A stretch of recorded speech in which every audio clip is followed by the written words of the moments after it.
Hello. Hey, what's up, Vernon? Hey, guy. So, oops. Other one. That is me. It is I. Abinadom. It is I. That really doesn't come off right. It's not him. How would Abinadom actually introduce himself? Hi, guys. Just kidding. I wouldn't do it like that. Something. Maybe if he is that casual. At least that's at least him in the beginning, right? It was, but I've matured. Yeah. I've taught it. I just don't think he started sounding like I do in real life all of a sudden. No.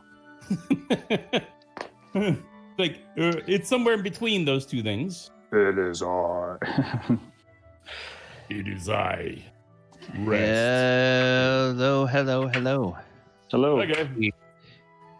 So we have a long-distance viewer on chat tonight, or on the stream tonight. Oh, long distance. Yeah, Mashed Potato Gamer. He is in a D&D game that I have started following that originates out of Dubai.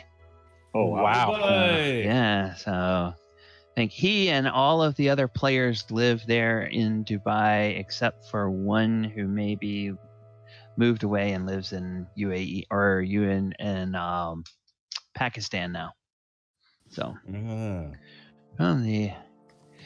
so he says he's watching it before bed, which if it's 8 hours ahead of time, he's probably going to go to sleep about time the sun rises. So, yeah, no kidding.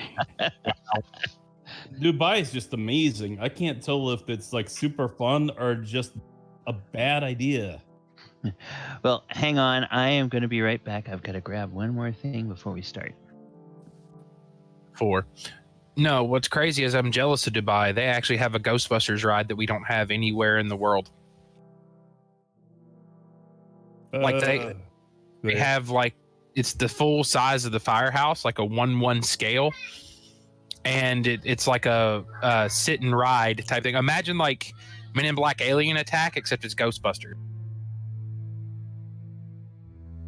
That seems like it would be slightly cooler. Right? Or maybe it's just because I haven't seen it that it feels like it. You can find videos of it online. It's pretty impressive. It's like the thing they were supposed to do in Universal Studios, but it's like they sold the rights to it to them and said, "Oh, here, you can make it."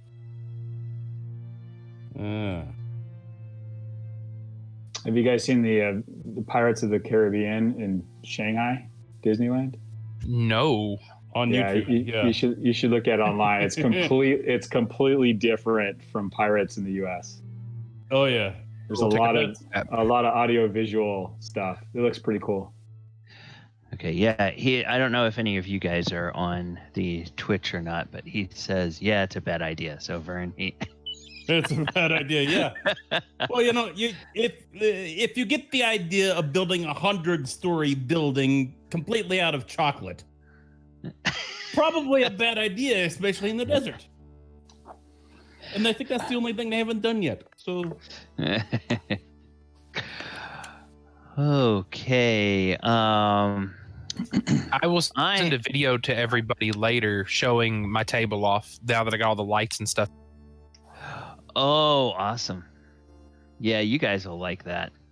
I don't know. I don't remember whether you shared that on the Discord previously or just with me in a private chat, but that table is an awesome gaming table that Michael has built. Yeah, I showed you the pictures of the table privately, but now that I got the lights in it, it's just, yeah, it's amazing. Yeah, you guys will love it. All right, so let's see. What do we have here? Okay, we've got James, Michael, and Vernon on the Discord. Ivy also now on Discord and on Roll20. And we'll see about Chris. Oh, there's Chris. Yeah, I am. Right on time. And then we'll see if Wesley can join us. Man, I feel for him, man, with all the stuff going on, and hopefully he stays safe. It'd be great if he is able to join us tonight. Especially since he has the Dragon Slayer sword. Right. You know, if he winds up not being able to join us tonight, then no, Ivy, you already have too much. Then, Swords anyway. and I don't think clerics can use swords unless, I mean, clerics of deities of war can, but I don't think. Who can handle it? What's the stats? Well, it would be anybody that can use a bladed weapon. So L would definitely be able to use it as a fighter, and Give it to the fighter. And the bard could probably use a longsword. And now, Dorzaphir, you'd have to look and see if you have long blades as a elf. Might be because you're an elf. I'm not an elf. I'm actually human. Well then. Okay, filthy human just like me.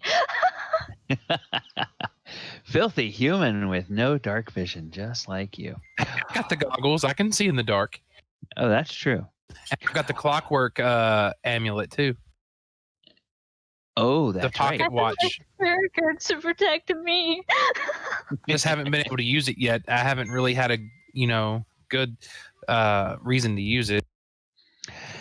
Yeah, mashed potato. We normally have 6 people playing in this campaign. One of our players is a nurse, so of course he's been having to do a lot of double shifts and everything over the last few months with all the stuff going on in the States with the response to COVID-19. And so he's been sometimes able to join us and sometimes not. It just so happens his character, the dwarven fighter, is the one that got the Dragon Slayer sword. So I just want to have a contingency in case you guys decide that you're ready to go after the dragon tonight, and we don't have Gorrim with us. Just who would be the person? I can handle crossbow, unarmed, of course, hand, longsword, rapier, short sword, and simple weapons. Longsword? Well, Yep. It's a longsword. It is a longsword. So yeah, I can do a longsword as well. Okay, because he's an elf. The question is, do we want the clothy to go in toe to toe with the dragon? Because you'd have to be in melee range to use that thing. Yeah. And I have shield. I can cast shield, and I would be able to take a few hits, but not everything. You can also dodge. So if it unleashes that breath weapon, you have a better chance of doing that. And do you have the uncanny dodge yet at this level? I do. So you could potentially, instead of taking half damage from a successful save, you could take quarter damage with that. So that would be a possibility. And of course, L, not sure what all L is bumping around with, but I would say between you two guys, if L really wants it, L, do you have any? I got the elf boots.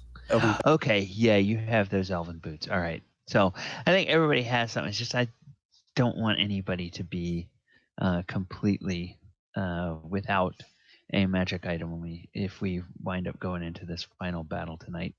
I also need to let everybody know that I am trying for the first time a very unique tea blend, and I'll put it in the Discord later on. It's called Nash Maggard's Firebolt. There's a D&D game that some friends of mine do on Sunday afternoons called, or Sunday evenings, actually, my time, called There Will Be Dungeons, and it grew out of a very popular podcasting network. And there's a little company in Montana called Phoenix Pearl Tea, and they have developed loose leaf teas based on all of the characters in that game, as well as some of the NPCs and some of the locations that they have been to in that campaign. So there's this whole line of teas that they have. And so I am trying this cinnamon orange herbal tea for the first time tonight. I'm going to see how this tastes. Ooh, that is tasty. Okay. Might need a little bit of honey, but other than that, it's pretty good. Okay, well, everybody's here. It is 8 p.m. on a Thursday evening. Oh, hey, CKC. And welcome to the stream.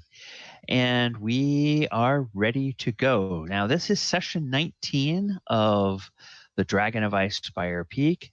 And tonight, I am joined in the game by Vern reprising Finn, James reprising James reprising Abinadom, Michael reprising Dorzaphir, Isa reprising Hyza, Chris reprising L.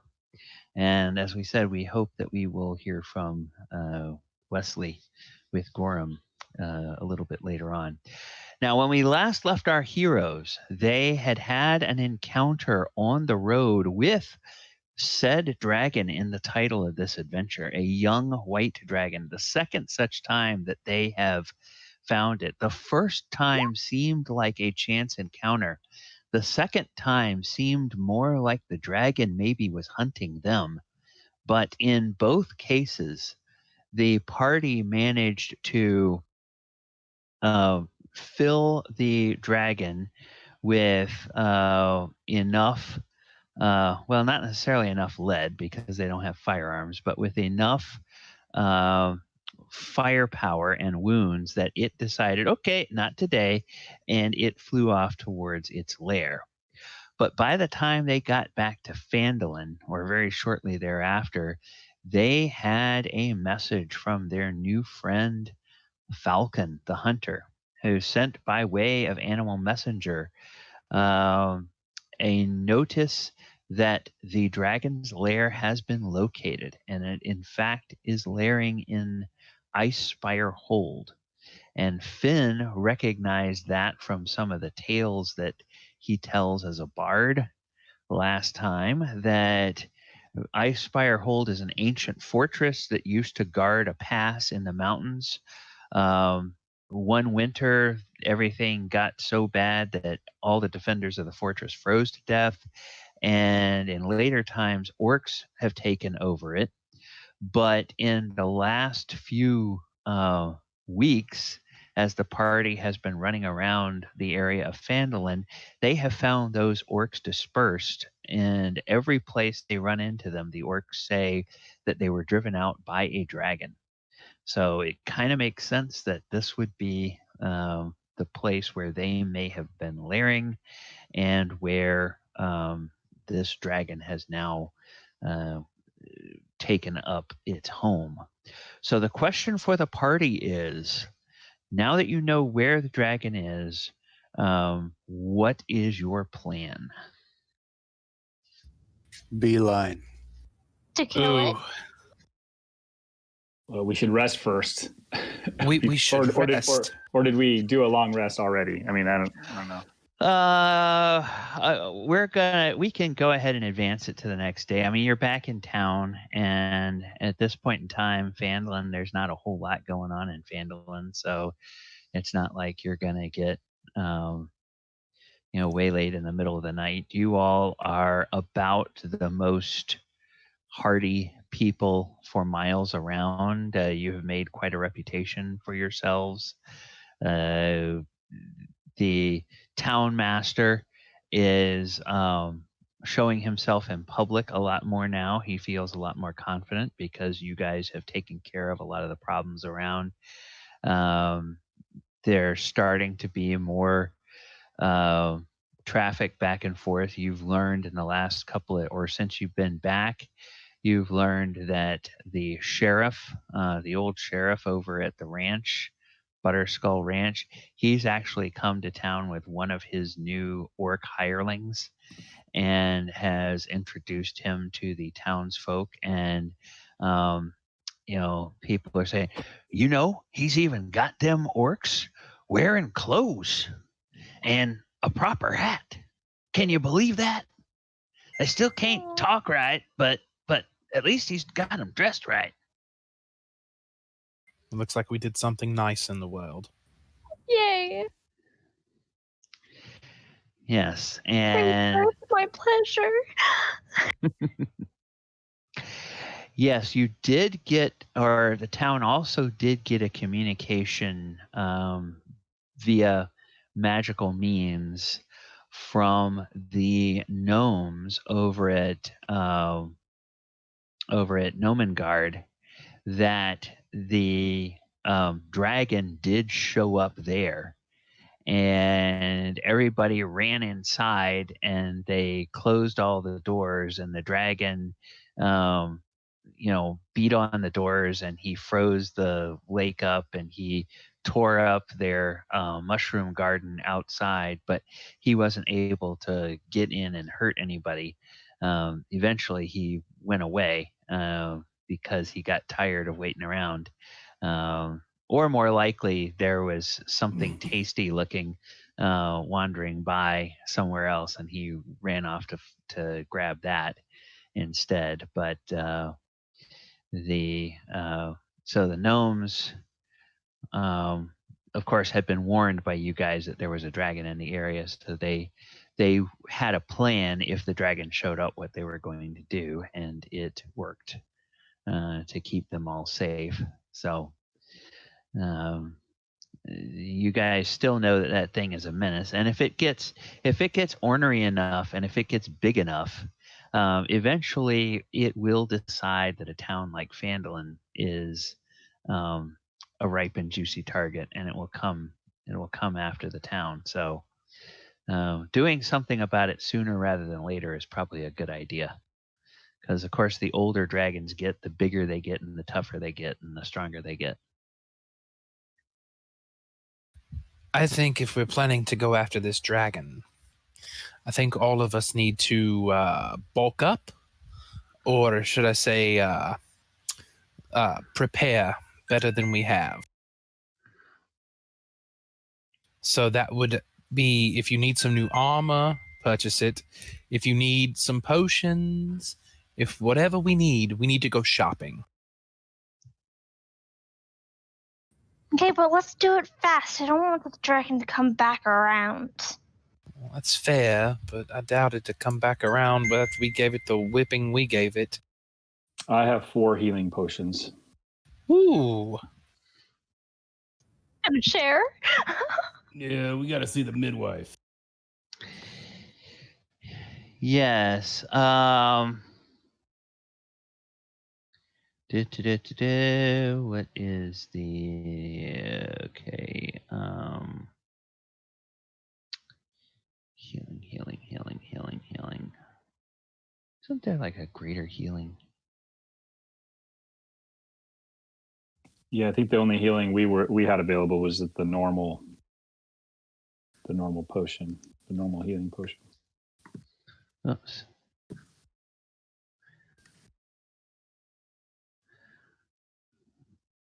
Okay, come on.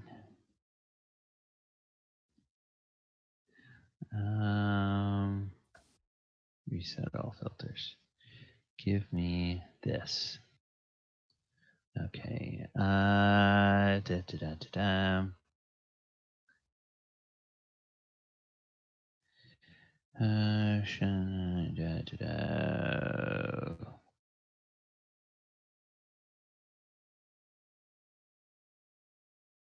Oh, you know why? Because it's listed in the same.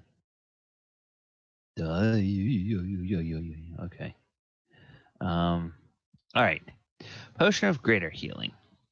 That is uncommon, and Potion of Superior Healing is rare.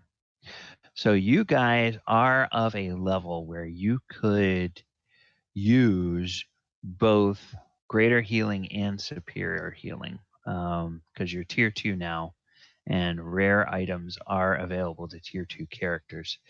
Good. I was about to ask that question. Yeah, you guys are not yet eligible to use the Supreme Healing Potions. And that may be a little bit out of the price range. And I am going to double check the DMG here and look at the magic items and look at the... Okay, yes, the Superior Healing Potion is a... it's a consumable item, which means it's half price of what it would normally be. So it is 550 gold pieces each. Ooh. And what a Superior Healing does is it does 8d4 plus 8 healing. Now a Greater Healing, which is the step in between the regular healing potion and the Greater Healing potion, and the Superior Healing, that uncommon, that one will set you back 150 gold pieces, and it is 44 plus 4. So it's each one adds, basically each one doubles the amount of healing. So the regular healing potion does 2d4 plus 2. Greater Healing does 4d4 plus 4. Superior does 8d4 plus 8.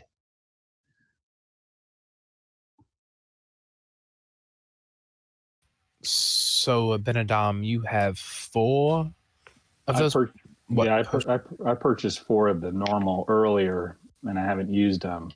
I don't know if I can trade up or not. As much clout as we carry in this village, I doubt there's anything we cannot get our hands on. Well, now, you guys, I don't think you all have spent all of the money that you have received, from your various missions. And, you might be able to,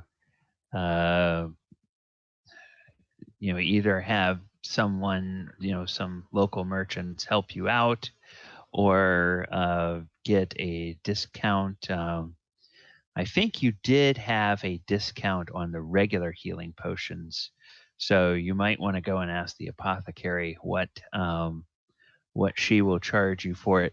The prices that I gave you are the prices that Finn knows all too well from having traveled through the larger cities and, sung and told stories in places like the Yawning Portal and other large famous inns in, Baldur's Gate, Waterdeep, Neverwinter, places like that. And so he knows the going rate for some of these more expensive items. But since you have a discount from the midwife on the regular healing potion, she might give you a discount on the higher ones as well. And I think we still have in the party loot, we still have quite a bit of gold and silver, copper. We've got some emeralds and some gold ore. And then we've got some great axes, javelins, and hide armor we might be able to sell as well. I was going to say that would help. And what we could do is if we take the party loot, we can purchase potions. And Lord knows we need to give our cleric a few of those. That was out of character. What? Hey, Wesley, welcome. So glad you can join us tonight. Wesley's here. Yay! Full party. I do have 2 healing pods, just not ones though. Right. Well, what I'm saying is we need to get you in your hands a few extra, because if we do that, we don't want you to go down. Because Finn can do healing too, but you are like our healing tank. So, if some of us are going up there and just ravaging this thing and it does a blast, a cold blast, we're screwed if we're right up on it, And thank God Wesley's here because now he can tank the crap out of it with that Dragon Slayer sword.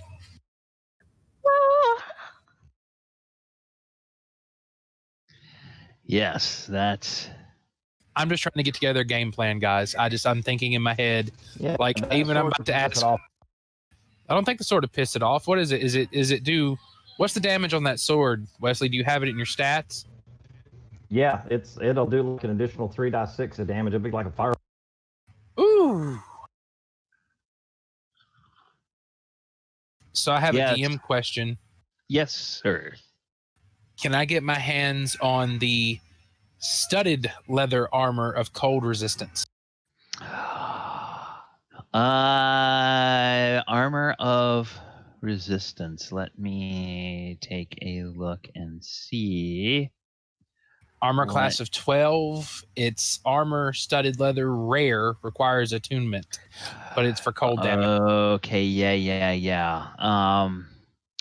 That is actually something that you could find, but you couldn't find it in Phandalin.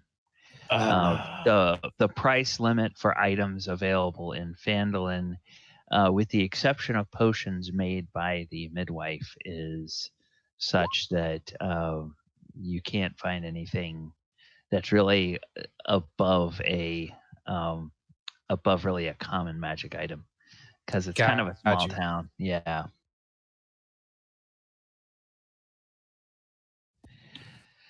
Well, I could upgrade to some studded leather armor, though. That would at least make my armor class 15. I say we head over to the the equipment shop, sell off some of our items, and go visit the apothecary or the what's her name again? Halia or the midwife? The midwife. Sounds fair to me. Adabra Gwyn, I think is her name. Yes, Adabra Gwyn. Yes. Just one more thing while we're here. We need to give the man a chance to put his signature on this. I think the town leader will help us out, just for the benefit of being the sponsor of the operation. Oh, I like where your head's at, Finn. Appeal to his vanity a bit. Well, isn't it part revenge for him too? It's part vanity, it's part revenge, it's part leadership. You would know all about vanity. Who would know all about vanity? The person that's speaking, you, aka F-I-N-N, Finn, would know all about vanity. Well, yeah, I mean, I've had some people approach me that really shouldn't be approaching me. That's pretty vain of them. Dorzaphir puts his hand to his face and just face palms and just shakes his head. Just better yet, I sneak off. I run to a little store and I pick up a mirror for like a couple. I don't know how much is a mirror. Seriously, we'll say it's like 8 silver for a nice mirror. I'll throw 8 silver at him at the shopkeep. Here you go, take it. And then I run out the door. I come back. I go up behind Finn. I tap him on the shoulder. Hey, Finn. What? I hold the mirror up right in his face. This is for you, buddy. Another one? It's a better one. It's silver. Yeah, it's silver. I got to get one of those magic shields. It just looks cool that way. Why? I didn't do anything. Why I thought I was going to steal my shield next. Jeez. And just to let you guys know, we've got that pole of collapsing and wand of pyrotechnics that no one is really claimed. It uses that. What? Uses the wand of pyrotechnics. Oh, okay. What about the last thing the dragon heard twice? No, when he left. So what about the pole of collapsing? Is that something we could throw in the dragon's mouth and expand it and jam his mouth open? I don't think so. And I thought somebody was using that last week. Did somebody use that pole of collapsing at some point? I don't think anyone took that one. Okay. All right. If we got to climb mountains, that might become a thing. So who wants to carry that? Or who wants to have it? I guess no one still wants it. Okay, so you guys want to see the apothecary and you want to see the town master. Who are you guys going to first, or are you all splitting up for that? Well, I think we need to sell some equipment first. We've got some great axes, I'm going javelins, with and hide armor. Because I need to get some equipment. Do you all want to go to Harp and Wester or over to the Miners Exchange? Those would be the two. Or not Harp and Wester. The Barthen. Do you want to go to Barthen or do you want to go to the Miners Barthen. Exchange? We'll go to Barthen. Okay. All right. I would very much like some magical armor or at least some plate mail. That's what I was thinking. That the problem with Phandalin is the gold piece limit on buying stuff here is so low that you'd be hard pressed to find non-magical plate mail. You could probably get some, but in terms of magic items, you'd be limited to like common magic items just because of the gold piece limit of the town.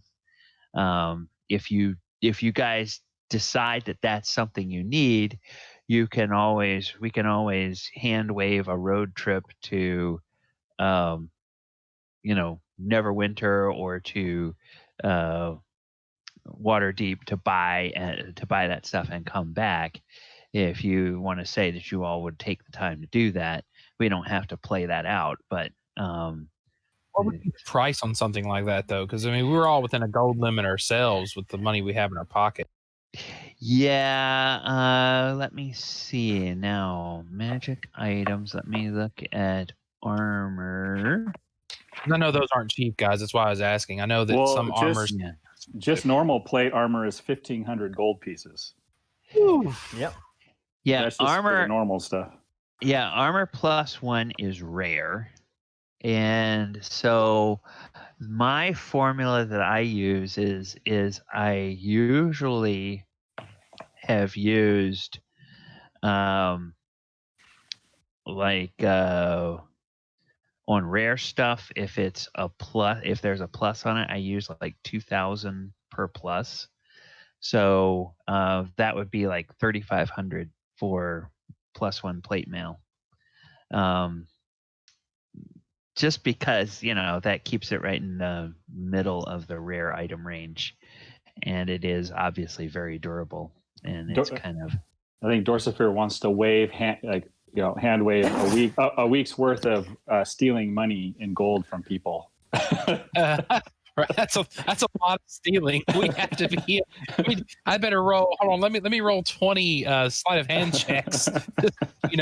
Pandering on the street. Come on. Now you guys could maybe, instead of doing that, another option is if you all want to work out something that several of you with some of the magic items and the spells that you have could help enhance Finn's storytelling or singing with background effects, you all could take a road trip to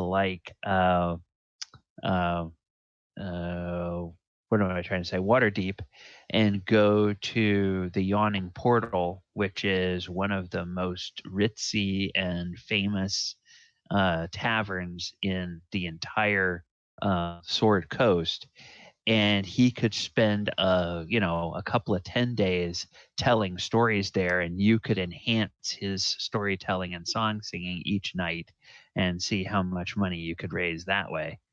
But God, that would take forever. Yeah. And how rich they are, that could you'd be lucky to probably break 100 gold pieces a night, maybe 2, but that'd probably be what I would be thinking. Yeah.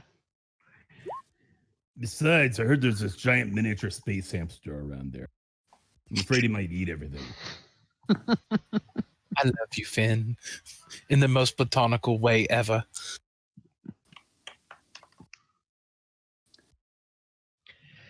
I think we could. I think we. I have to agree with the Abinadom there. I think we could take this thing without all the special armor, but I would love, as we sell all of our goods, because I know Abinadom's going to sell off the spares we don't need, but I would really love just to get some studded leather armor. It's uncommon. Okay. Well, then here's what we can do. You guys can.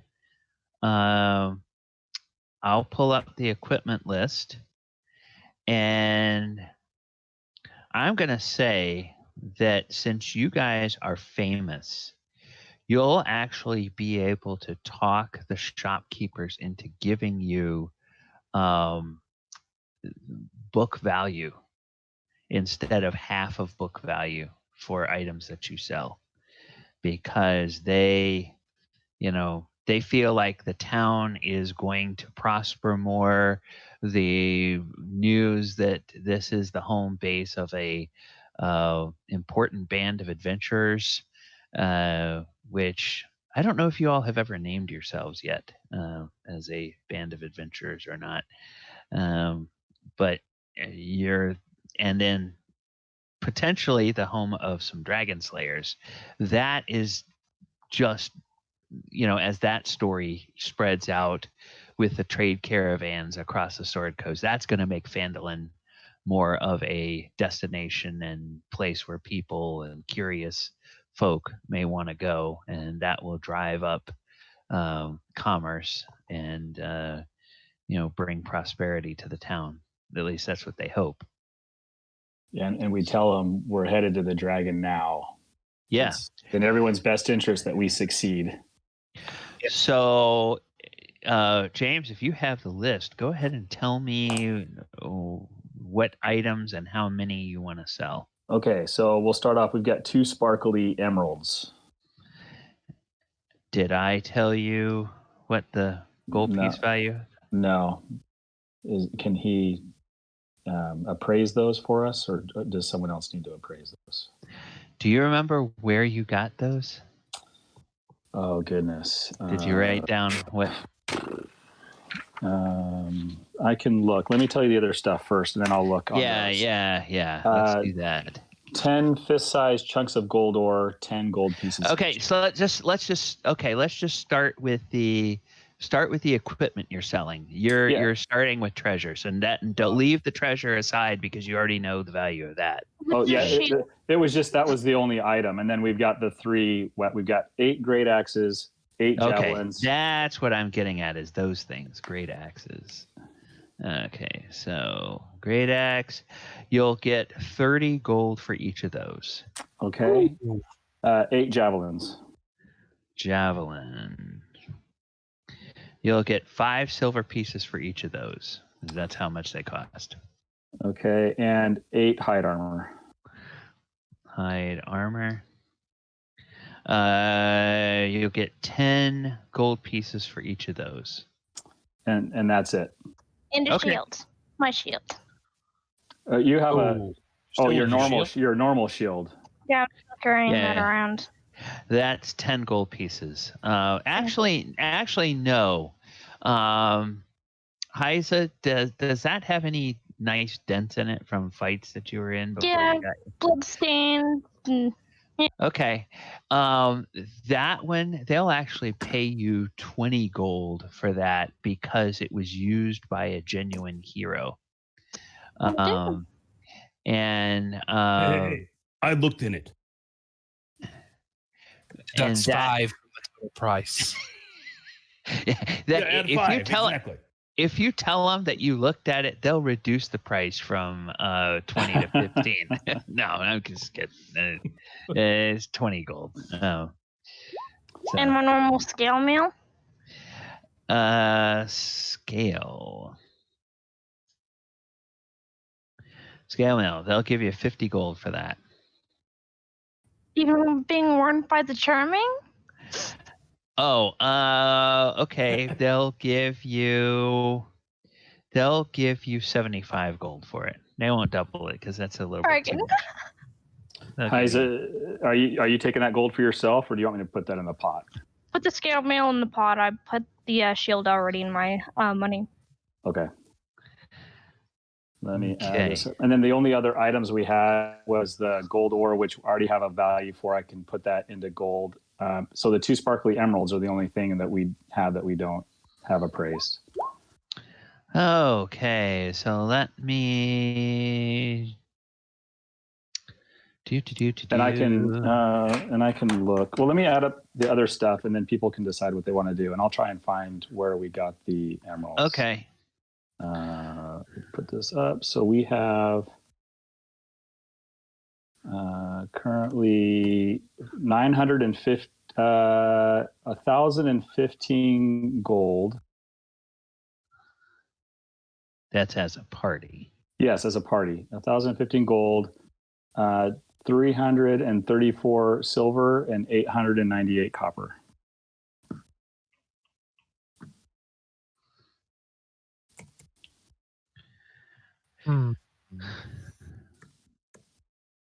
Plus whatever anyone has on their own person. I've got 645 on me gold. I have 740. Got 562. Yeah, but we got nothing to buy. I have a lot of healing pots. I want to buy things very much. Yeah, healing potions. That's it. And you guys, I've got that nifty haste spell. So if we want to send someone up in tight, I can cast haste on them before they do so, and that will give you an extra 2 to your armor class. Give you one guess. The extra attack would be nice with that dragon sword too. Yep, an extra attack too. Dwarven friend over there. Hey, Gorrim, are you still awake? The dwarves always sleeping on the job. He's had too much ale again. Gorrim!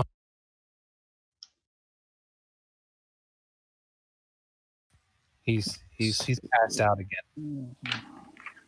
But no, yeah, I mean, who really needs something? That's my I'm question. still here. I just got a mouthful of food. That fits you so well, bro.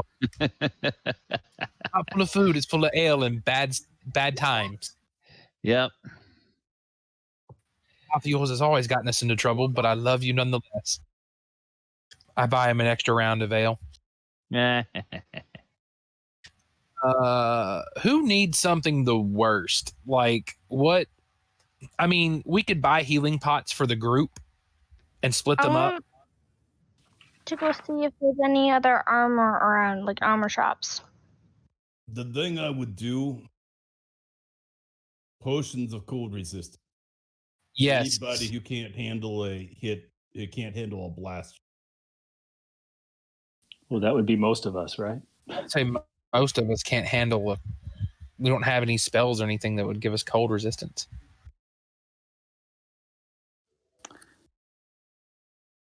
Okay, so yeah, we got the 2 sparkly emeralds when from the gold mine. Okay, the Mountain Toe Gold Mine. All right, so let me look back there and see. We got like 5 gold and 2 sparkly emeralds from something. It was on a dude's body. Okay, so let's take a look at the treasure. Oh, okay. So those are worth 50 gold each. Oh, okay, nice. So, yeah. So 115 gold. So another 100. So we sell those off. Yep. So 1,115 gold, 334 silver, 898 copper.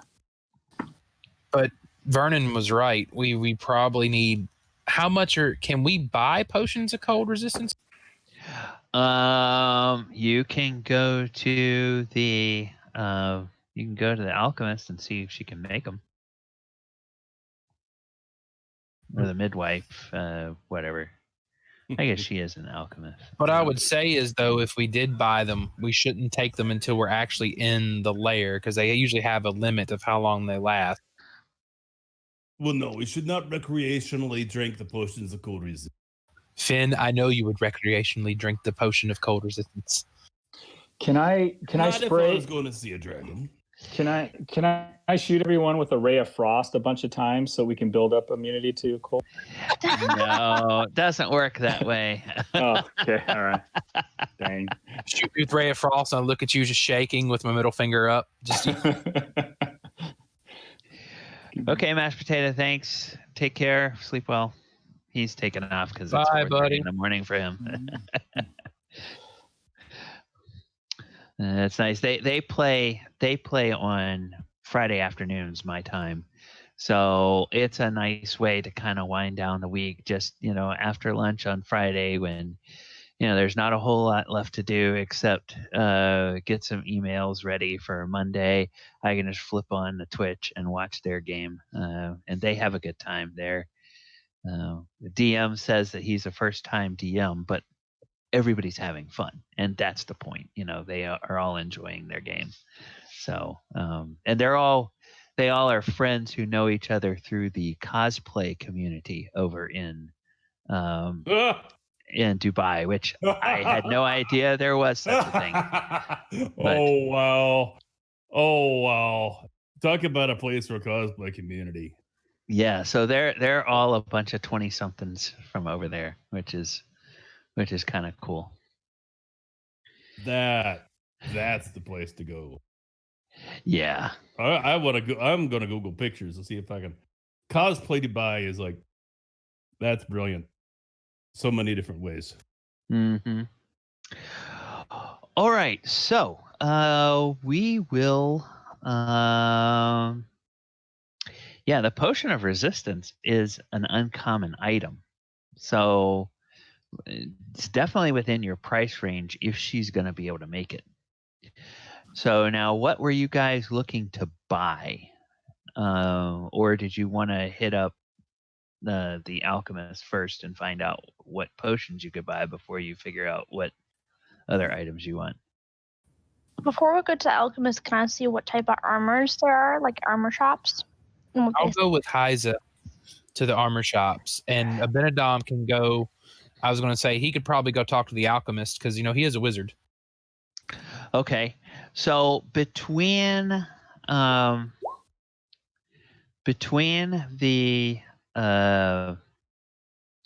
Barthen's Provisions and the Vandal and Miners Exchange, you guys can find most types of armor. Now, you do find one set of plate armor in the town, but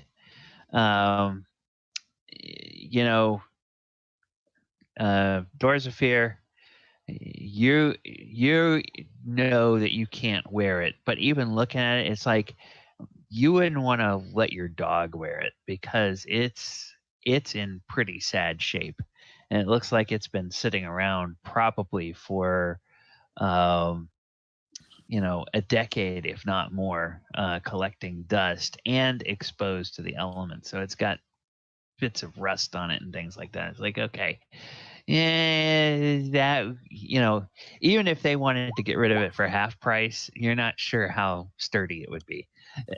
So it hasn't been. That's okay. That's okay. Gorrim is a blacksmith. There you go. Okay, well, Gorrim Isn't it leather though? No. It's plate. Oh, That works for me. Gorrim could. You guys could tell Gorrim about it. He could come take a look at it and appraise it and figure out. Who's coming with us? How much? Yeah. Oh, okay. So he's coming with you. Yeah, Gorham's with me and Hyza.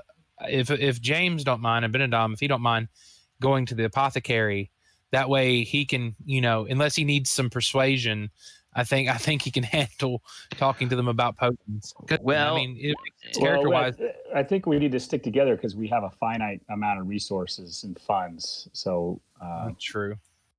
We should probably just stick together, I think. Bear with me.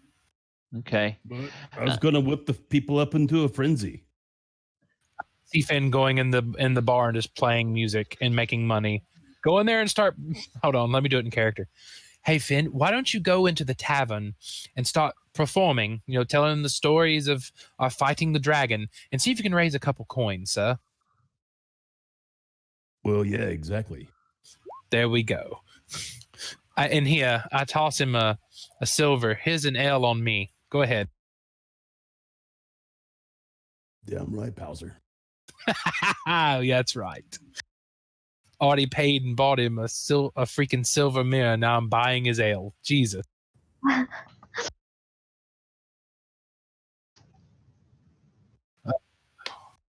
Going back to the shop, do I see any chain mail around in the shop anywhere? I know I've seen the one beaded up plate mail, but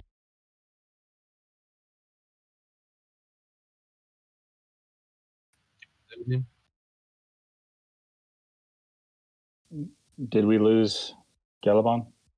I don't know. Galley? So really quick, what were we doing with the plate mail? Was Gorrim going to try and like repair it or something, or what? Because Gorrim is efficient with smith tools apparently, so he would know how to make certain armors and stuff. So Of course, if he He's goes a with dwarf. us, exactly. So if he goes with us and looks at it, he might be able to haggle it off the vendor, and then he could repair it and fix it, and then make it more valuable and make it actually probably better than what it was when it was originally made. And Okay, oh, go ahead. I don't know how much you guys heard what I was saying, because I realized that my Wi-Fi burped while I was trying to describe what Gorrim found when he started inspecting the armor.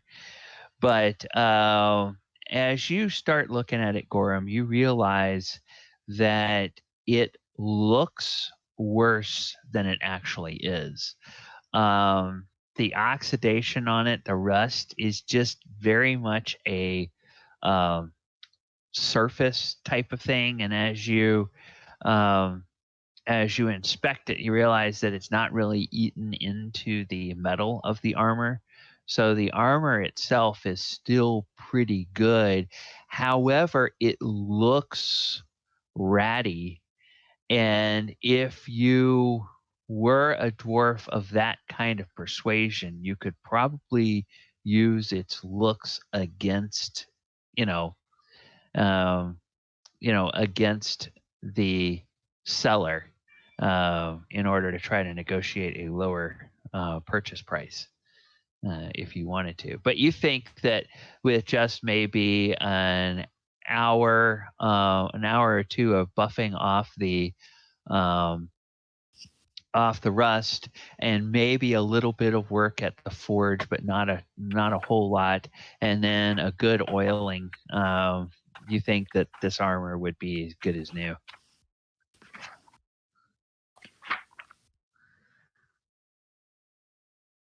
So I'll leave it up to you. And just keep in mind, guys, plate mail is disadvantage on stealth. So if we want to be quiet, that makes it even worse. So is chainmail. Chainmail doesn't have. Oh, yes, it does. you have it. Yes, never mind. +1. Yeah, and we have never seen Gorrim head into a fight trying to be stealthy anyway. So it doesn't really Everybody, I'm on my way. So, could I find any chainmail around the place at all, or no? Okay, so we're gonna start with the chain. So Hyza, what are you wearing though? You got some special armor, right? I gave it to Gorm. Okay. Now Plate mail's still better than +1 chain if I can get the plate mail. Yeah. Yes. Okay. So. Yes, it is. All right. We had started with plate, then we moved to chain. I'm going to stick with a chain until we get done with that, and then we'll go back to the plate. Now, Hyza, are you looking at a chain shirt, or are you looking at full chain mail? Full chain mail. Okay. So chain mail, that's going to cost 75 gold list price, 55 pounds, and armor class 16. And obviously you add the shield to that, and it will raise your armor class by adding the shield. I think in 5e a shield is worth AC 2 or plus Yes. 2.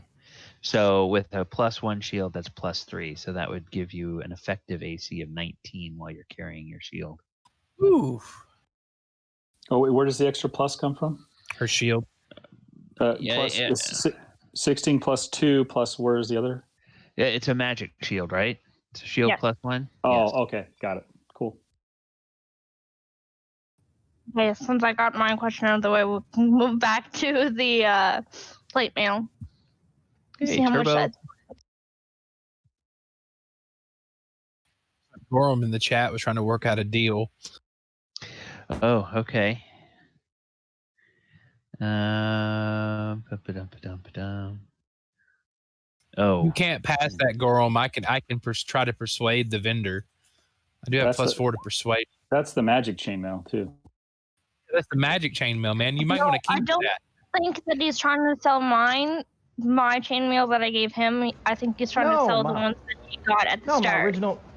Yeah, my original. Oh, your original. Oh, it's original. I certainly don't need it. It's worth what, about 80 gold? So it's it's worth 75. Worth 75 new. But this is like this is like a professional athlete selling his jersey from that he wore during all these battles. Okay, so but let me figure out, because if I have heard everybody correctly, I think you guys are talking about two different things. Is Gorrim talking about? I guess Gorrim is a smith, so he can adjust the armor. Is Gorrim talking about giving his old chainmail to Hyza so that she doesn't have to buy it? Or is Gorrim talking about trying to sell his old chainmail? I'm trying to. I offered him 325 plus my chainmail. Oh, and a set of chainmail. Okay. So he looks at it and he says, I know that's in a bit of rough shape, but I'm not sure I could let it go for that. I'd have to. Plus, you will go down and you will be known once I slay this dragon with this magic sword here. It will go down in history that you sold me the armor that protected me from the white. I was giving him the help action. Okay. So go ahead and Wesley, make a persuasion roll with advantage on the shopkeeper. It ain't gonna matter. His charisma. Oh well, You that never know. advantage. You never know. You still can get a nat 20. Because I look at the shopkeeper and go, but he's a bona fide hero. Oh no, not a charisma save. No. Persuasion check. Yeah, persuasion with advantage. It won't be any better. It might. Oof. 12? 12. Okay, that's better than 4. So 4 would have just pissed him off. Yeah, he says, I'm sorry, sir. I don't think I can let it go for 325, even with a hero's armor as part of the payment. I would have to. I'd have to get closer to 1,000 for it, all told. And he said we could count your chain as part of that, but I'm not sure that it would be that much a part of it. So he counters. You offer 325 and your chain. He is going to counter. He'll take a total of 1,000, which he says is 900 in gold, and your chain. That's his counter. So I don't know how much haggling you guys want to do. Or Gorrim, how much do you have on you? 100. You should have way more than 100 gold. I've never been told I had more than 100 gold. It's Putting in the money that we've been getting for every quest. yeah. We didn't divvy it with him, so it's all divvied up with us when he wasn't. Well, now So- he was part of the adventure last week, so he should have at least 200 from last week. And then there are other adventures that he was on. And yes, Wesley, that's probably why you don't have more than that, is because when they've gone back to town to get the payouts from that, you may not have been there to add that money, but you're paid out each. So each of you last time got 200 gold. It wasn't 200 gold given to the party. It was each of you getting 200 gold, just as in times before. When there's payouts, it's payouts to each character. So, yeah, how much in total have you guys been paid out? Those of you who have been meticulously tracking what you get and when you get it. Just Got for about quests. 600. Just for quests alone, to Raskin moving to the Toe Gold Mines, we'll have like 600 just from the quests alone, not from like any of the side quests or money that we found or extras on the side. Yeah, that sounds about right. That sounds about right, because I think I have 675. I think I've got 500, but I bought 4 potions, so that's why I've only got about 500. Yeah, he should have about 600 gold. Okay, so So on top of whatever he has, I'll top it off and pay for it. So let's say I was gonna offer him 600 in my arm. No, let me give him my 562 and we'll call it even. I don't have anything I need to buy, so it's fine. The potion the dragon did jump on you the other day quite aggressively. You might want to get some potions. Yeah. Okay, so we'll say after a little bit of haggling, I need to have him roll. Oh, that's a better persuasion. Goodness. Not by much. Not by much. Okay, well, you guys haggle back and forth a little bit, and eventually he'll settle on a total of... That's a 16. Yeah, he'll settle on a total of 650 and the chainmail. So is that doable?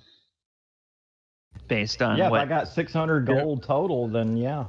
Okay, all right. Okay, so 650 and the chainmail, and then about 2 or 3 hours worth of work at the forge. Gorrim has a perfectly good set of plate mail, and I still have my beautiful armor. And that And you'll is still have your AC. magical armor. Yeah. So now, Hyza, you sold your old armor, right? And yeah. did you buy that chain for 75? No. Okay. All right. Then, what other armor are we looking at? Who else needs armor? I need, what is it? Padded, studded leather armor. Oh, studded leather. Is it padded stud? I was looking at it under the equipment. Yeah, it's called studded leather. Padded armor is a different type of armor. Let's just double check. It's just studded leather. Yeah, It's studded leather, 45 gold. Yep. I shall buy that. It's better than what I got, and it'll put me at a 15 armor class. Yep, it's AC 12. Still considered light armor, and your Dex modifier goes towards your armor class with it. So some of that heavy armor, in the newer editions of the game, they tell you that the heavy armor negates your Dex bonus for your AC. So those of you bumping around in heavy armor, the AC is whatever the armor AC is. I don't think I have a bonus. Yeah. And that's the thing is most people or most characters that wear heavy armor don't have a great dex bonus either. All right. What is there any other armor that people want or weapons? Not Or I. are we ready to look at potions? Yes. L, you don't need anything? Any light leather armor or any? No, the best I can do is a 1 AC increase for like a shit ton of gold, so it's not even worth it. Okay. I got 562 gold for whoever needs it for anything.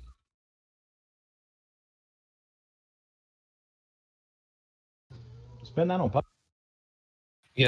Potions, like you said, spend it on potions. Just go ahead and add it to the party funds. 562. Oh man, can't do that. That's your money you earned, dude. Well, there's gonna be a share of treasure from the dragon if you guys are successful in killing that, and so that'll get divided up evenly with the party. That's true too. Whatever loot the dragon has put in, and that might be worth more than $500 per share or 500 gold per share. I'll throw 300 into the pot so we can buy potions. I was going to say, it doesn't matter how much gold you have when you're dead. It's fair to Put 500 in the pot for potions. Okay. Okay, hold on. All right. So who's throwing in how much? How much? I'll just add. Dorzaphir, how much did you say? 300? 300. Hyza, 500? 500. L? 562. 562. And I took out that extra 50 from the pot for the difference on the plate mail. Okay. And All right. I think I've got 502. So 502. All right. So we've got quite a bit, guys. We've got over 2,000 gold. We almost got 3,000 gold. Okay. Think they have any spell scrolls here for the mages? I've never heard if there's any. I don't think there's any magician shops in this area. Yeah, there's not really anybody that can do scrolls here. There's not like a wizard anywhere or a magic item shop. What about a cleric? Well, the midwife kind of functions as the town's spiritual leader, and she is more of an alchemist than a scribe. So she doesn't really create scrolls. She brews potions. Now, are you all ready to head over and talk to her? Yes. Yes. Okay. We're coming with All right. lots of. Okay. Well, the potions of resistance are uncommon, and she will tell you that she can brew you potions of resistance for a total of now she would normally charge 200 gold each. She can't give you a 50% discount like she does on the regular potions of healing, but she can give you a break, and she will sell potions of healing to you for 150 gold each. And that's what type of potion? Resistance, cold resistance. Oh, yeah. I thought you said healing. Okay, cold resistance for 150 each. Yes. Yeah, cool. There's 6 of us. Yeah. What? And How long? those potions will last for an hour. Ooh. So yeah, you probably want to at least get to the lair, and then possibly be sure that the dragon is there before you take it.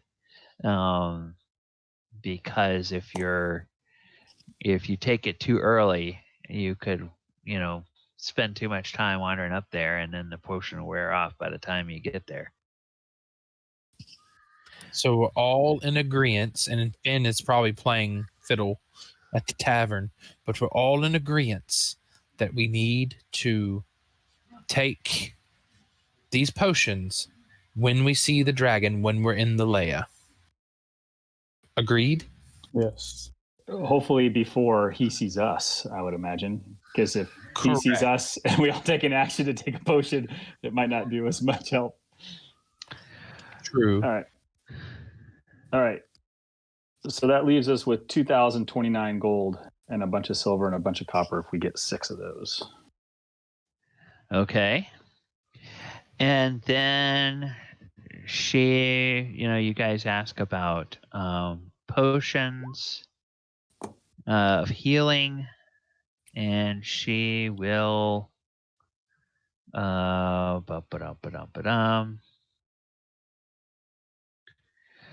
of course she'll sell you regular potions of healing for 25 gold each. The greater healing, normally those would be 150, but she will sell those to you for 100 each.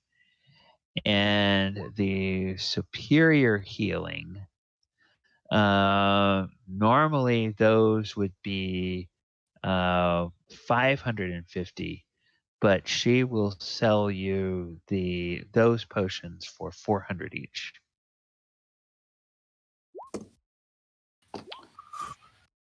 So we could get at least 5 of the superior healing.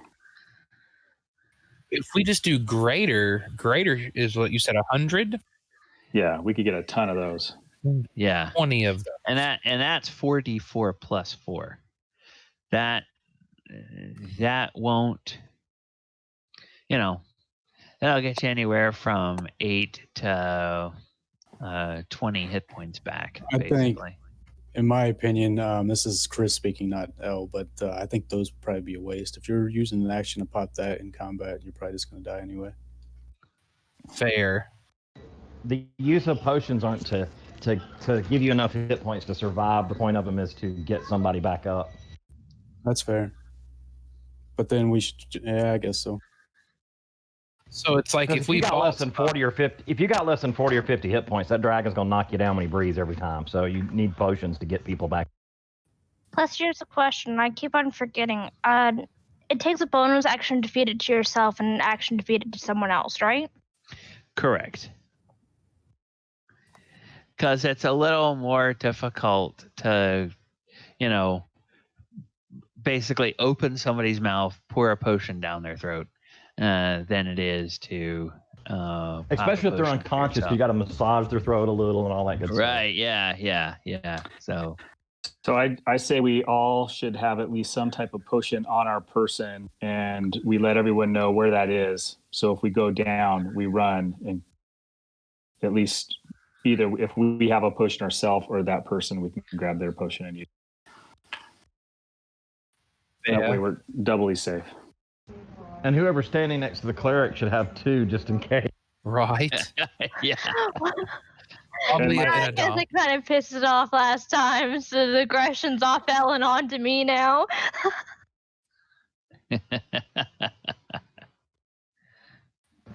Don't forget healing word. Don't forget healing word does the same thing. It's less healing, but it gets you at least positive hit points and gets you conscious. And yeah. And if the dragon knocks you down and someone heals you, or uses something like healing word, but it's not your attack yet, just lay there and play dead. All right. So what do we want to do? I've already got 4 normal potions of healing. Got 1 greater potion, and I've got 1 regular potion of healing. Activate the potions of resistance first, and let's see how much money we are left with. I think he's already calculated. Oh, he's already okay. calculated that. Yep. We all have 1 of those already. So add 1 to your inventory, potion of cold resistance. You may have to manually put that in your inventory because that may not be part of the SRD for this adventure. There is a potion of cold resistance. Okay, good. If you search it in D&D Beyond, I've got it. So Okay. You can just drag and drop. What's that? Okay. It's a Yeah, and it might be in Roll20 as well, because I think I have the players. I may have the DMG. I've got it, so Okay. it showed up on mine. Okay. Good. So it should have it in both places for you. All right. So then. Well, I'm gonna go ahead and buy. I'm just gonna get one greater here for 100. I'll just make sure I've got it. You'll get one greater healing. And party treasurer, how many superior healing, or does anybody want him to buy you superior healing potions, or would you prefer that he buy you greater healing potions? I guess let me just go around character by character so we don't have people talking all at once and then somebody later on going, I didn't get a chance to get a potion. All right, so let me start with L. Do you want a greater healing or a superior? Neither, both, what? I'll take a greater just because I'm ranged and I have second wind, so I'll take the left too. Okay.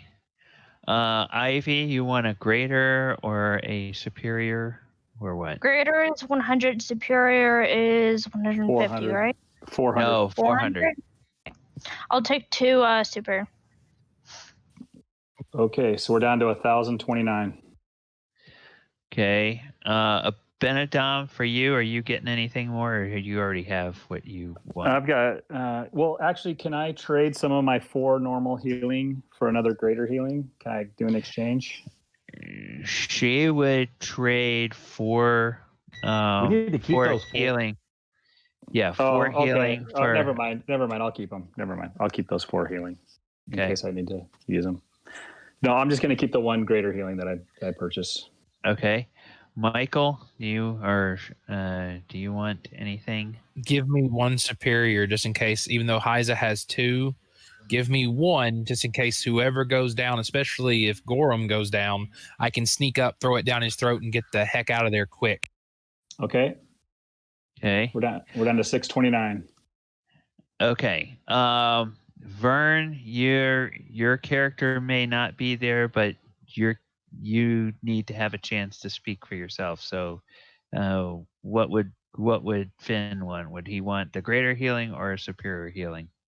The man with the plan, the man with the power too sweet to be sour, has already done this work. I just did it myself when you listed off the prices, so I paid for it out of Finn's money and everything. It turned out to be a greater, to your point. Okay. And 2 regulars also were added. Okay. All right. So you that's don't what need... I spent. You want to reimburse me? That's fine. Okay. We can. Well, let's see how much we have. Let's see how much the party has left. So I think everyone put pretty much all their pot into the main pot. Yeah. And so we have left 629 gold, 334 silver, and 898 copper. Okay, then let's go to Gorrim and make sure what Gorrim wants. Do they happen to have a potion of heroism? Potion of heroism. Let me double check and see what she would have. See if she has one of those. Potion of heroism. You might think about a potion of flight. I can cast flight took it? and levitation if so we can game plan what we want to do, but I've got those potions or those spells available. Okay. The potion of heroism, she says that she doesn't have the ingredients to make that right now. Oddly enough, one of the components that she needs to make potions of heroism is actually either ground up horn or ground up tooth of a dragon. So if you kill the dragon, she then will have the components to make potions of heroism. I think I have a dragon tooth. Awesome. Yeah. Don't we have dragon's teeth from the dragon that we did from Dragon Cove thing? Oh. We grabbed them. You guys do have some dragon's teeth. Okay. She will say, "Oh, you have this?" And that makes her very excited. And then she will look at the price list over here, rare item, and she will say, "Oh, well, okay." She would normally charge this, but you're giving her the most difficult to find components. So she can make potions of heroism for you, covering the cost of the other components for 200 gold each. I just want one. I'll have one too. Okay.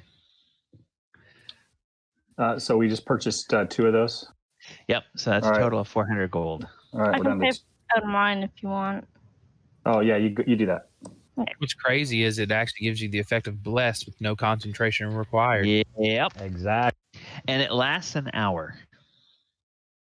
It's gonna be funny. I can see. And it's the same as a max healing potion. 10 hit. Yep.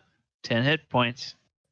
10 temporary hit points last for an hour, and for that duration, you're under the effect of a bless. Okay. Well, we are going to go ahead and take our break a little early tonight, and we're going to use our break for 2 purposes. I'm going to grab probably another cup of tea, and then I will be back to the computer by the bottom of the hour. But I think we will then give you guys as a party a few minutes that you can use during the break and after the break, and then you can let me know when you're ready to resume to sort of strategize what you as a party would like to do in terms of dealing with this dragon. Also, Finn is trying to play for support, contributions, and babes as he presents to the city the fact that this is happening, and we got to talk to the man. Okay. All right. So why don't you roll me a performance check with advantage, because you are in what they call a friendly room. You're a known performer, and they are predisposed. Okay. Well, that is going to be good enough to net you a total of Finn earns let's see, 3. He earns 3 gold, 7 silver, which for a town like Phandalin is a really nice haul for an afternoon or evening of playing. And then did you want to talk to the town master real quick, or do you want to do that after the break? Yeah, we can talk to the town master. Okay. Well, I mean, we'd be role-playing that out, though, wouldn't we?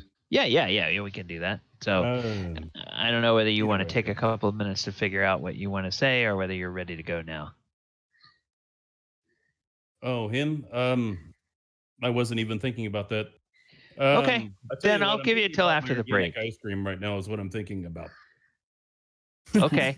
So let's take the break. What time are we coming back? 9:30? I will be 30? back.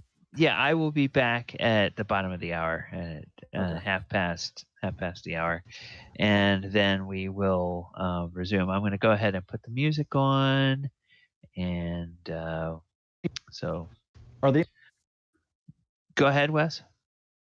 Are there any dwarves in town?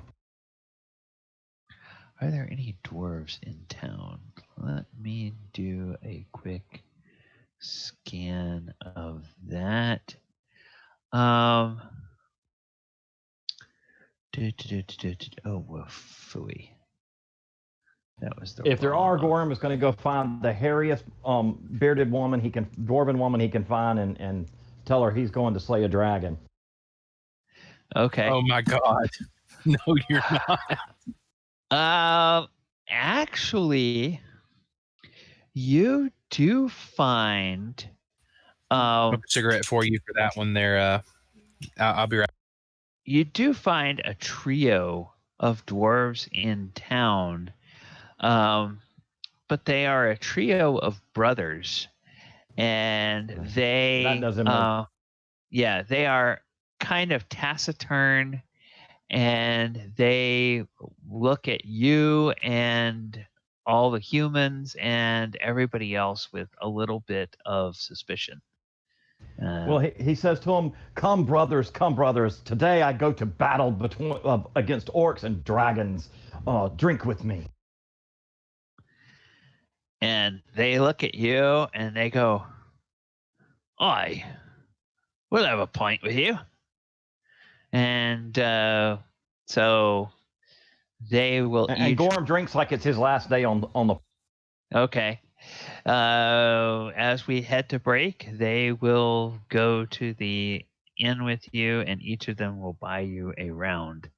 So then when we come back from break, we will pick up with what's going on there. All right. So I'm going to go ahead and get the music going, and then we'll be back soon.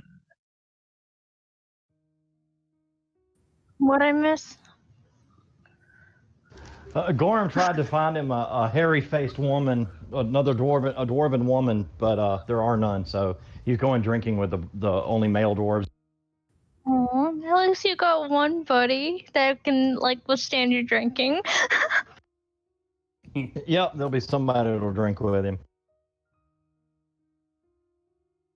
It's too bad I'm not my other sure character I- is not there right now. Yeah, I'm not sure if Hyza could keep up with you. He's a warrior dwarf. And dwarves love their ale.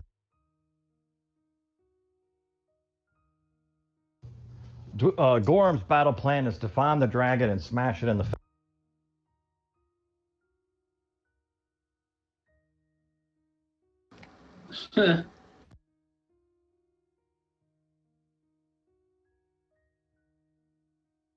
That's why I took the superior healing potion, Wesley.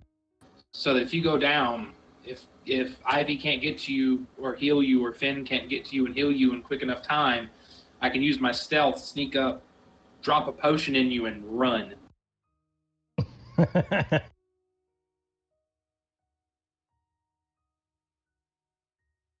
It'll be war of attrition to see if, depending on how many 5s and 6s he rolls on D6s.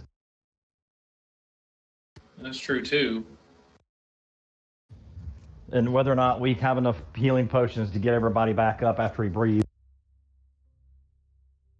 Plus, don't dragons see invisibility within 10 feet or Yes. something like that? Yeah. Yes, they have true. Well, ancient there dragon goes. Well, there goes sneaky plan with invisibility. Oh, I knew invisibility wouldn't work. I just have to be quick. That's my thing of getting in, getting out, and if it does try to attack me, I have uncanny dodge, and I can disengage, so it can't get an attack of opportunity on me. So if I can get up to, say something happens to Gorrim, you can't heal him, I can run up, drop a potion, take an action, drop a potion in him, and then as a reaction, I can either cast Shield to raise my armor class to be over 20, I think, and put it at 20. I think it's +5. Or take Uncanny Dodge, which, negates the damage to half, or dodge as a bonus action. So Shield either a way, reaction. shield and uncanny dodge are a reaction. So I can either do shield or do uncanny dodge. And as a bonus action, I can dodge. That would negate it to almost 0, but it'd be about quarter damage. So I would probably, if the attack was like 20 damage, it would take it down to like 3 to 5. Yay. The miracle of being a rogue. Like I said, that's worst case scenario. Gorrim goes up there, balls to the wall, starts smacking at the dragon with a big sword, and he's 4 foot tall, but he's built like a shithouse. So he goes up there and says, "Hey, you dragon," and starts smacking at him. Well, somebody's got to, if I got to get in there, if you can't do a heal, because you have, what healing spells do you have? I have a lot of healing spells. Well, right, I know you got the I spell have slots. my Channel Divinity. I have my Cure Wounds. I have Healing Word. I have Aid. Well, that's more of a bonus health. What else do I have? They last for 8 hours or something, right? You should definitely cast that before the fight. I am going to. I was planning on doing it when we wake up after this long rest again, because we're probably not going to go in the middle of the night. Cast what? Aid. Oh, aid.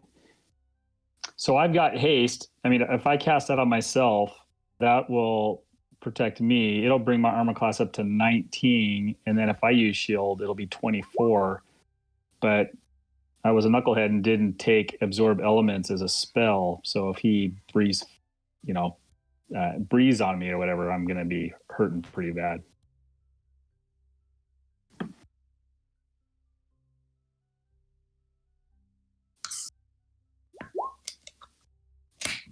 I think haste would definitely be better used on Gorrim just for the extra strike with the dragon sword plus the AC. But the only thing with that is if the dragon does hit you and you lose concentration, then Gorrim's kind of a sitting duck at that point. So it's risky. Yeah. I've got 3 slots, so I can cast invisibility, haste, fly, fireball. I can do 3 fireballs. I can do haste and a couple fireballs. I've got that necklace of fireballs. And are dragons, can poison hurt them? Because myself, I think Dorzaphir has some poison. Yeah, I have poison Depends on the. that I could put on my dagger, and I think I could put it on maybe a crossbow bolt, maybe. Because if I had if I dip my arrows in the poison, if I had haste, I could launch a fireball at it and then shoot it with my longbow with the poison.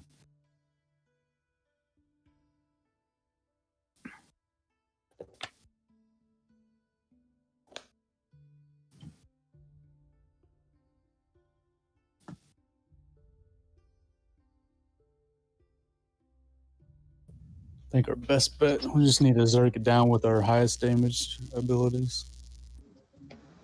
That's the plan, and we have to make sure that the dragon is in the lair. And because the potions only last an hour, being the heroism one and the cold resistance, they'd have to pop theirs and the cold resistance right before we start battle, like before we, ag roll it, as if anybody that plays WoW in here. Before we ag roll the dragon, we need to pop our potions and get our buffs going. And I've got that dust of disappearance too. I can make us all invisible for 2d4 minutes right before we go in. I don't know much about dragons because I try not to look at that kind of information, but I'm pretty sure all dragons have true sight, especially in their lairs. Yeah, I don't know you're probably right.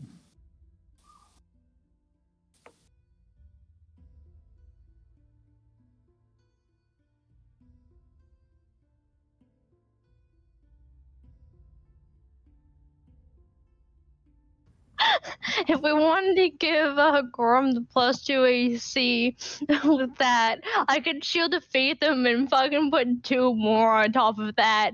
But that would take my concentration, so I couldn't get Spirit Guardians up. But that would be hilarious.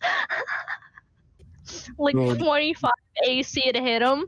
Let him go crazy. The problem is that breath when he breathes on you, because you can have as much AC. It's not going to help you. You're going to have to roll a saving. Yeah. Do a saving roll. But White Dragon's breath weapon is con, which is Gorm's best save. Oh shit. Nice. So Gorrim, do you want me to haste you before going in? If we get him somewhere where he can't fly around, yes, but so I can chase him down. The other option is the problem is it's another. I'm pretty sure it's another concentration. Yeah, if I cast web on him, I could try to keep him stuck on the ground where he's at. Worthless on the dragon. He's too strong. Wow. Yeah, his strength would break through it. Yeah, I think trying to be clever here is not the key. I think we just launch everything, the highest damage things that we have, and just burst him down before he killed. If you got fly, that would be really useful. If you have fly, that would be really useful for Gorrim, so that when the dragon tries to fly away and attack one of the weaker party members, I can chase him down. I can't do haste and fly at the same time. That's what I was saying, fly instead of haste. Fly is better than... Oh no, haste, you'll get way more out of haste. 100%. Yeah, especially you get extra attacks. Haste will do me not a shit of good when that dragon's 30 feet off the ground. Until he lands. It's going to be inside the lair, but I don't think he'll stay hovering.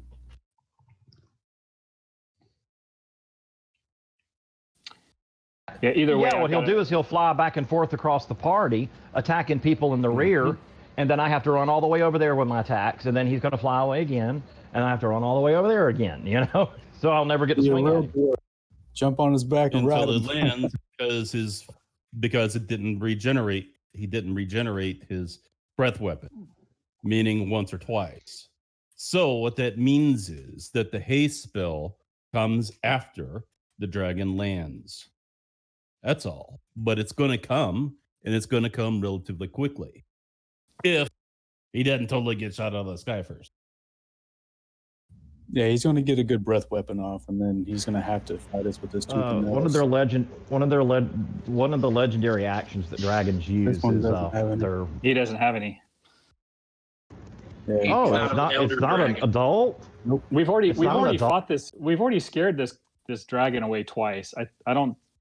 I think we're over preparing. You might have lair actions. It's a baby dragon? It's a young dragon. Yeah. Oh, we'll murder him. Yep. That's what I'm saying. We just need to go Yeah, fight but him. we're walking into his lair, so he does get lair actions. Yep. It won't do him much good if he's young. It's those legendary actions that make them such a pain whenever they can do that wing beat attack and knock everybody down and then fly half their distance after. I was going to say, though, you look at it this way. If he casts haste on you, that doubles your movement speed, right? Yeah, haste. Yeah, but that's only 50 because I'm a dwarf. Fly. Look at the move. Look at your move rate when you fly. Well, fly should be 60, I think. So you're only talking 10 feet difference.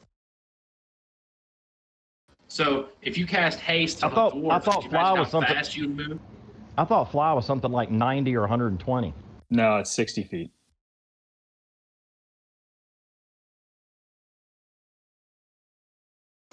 Well, that's a really slow fly. Even with haste, if you have to spend an extra turn just running to the dragon, the turns that you're going to spend attacking it, you'll still way outdo what you'll get from fly. Oh, yeah, dude. You will tank it before... Because, like, say we get in there and you go balls to the wall... And if it stays in one place. But if it doesn't have legendary actions, this is going to be a little bit of overkill. Right, but on one turn, you could move 100 feet with haste. Well, no, right? His movement speed is 25, so it'd be 50. Well, it doubles your movement speed, but then if you use so it's your 50 speed is without doubled. dash. No, your target speed is doubled. You'll have 100. Yes, what he's saying is you'll have 50 without having to use the dash. So I'd move 50 and still attack. No, your movement speed is 25. Or move 100 and do Action surge.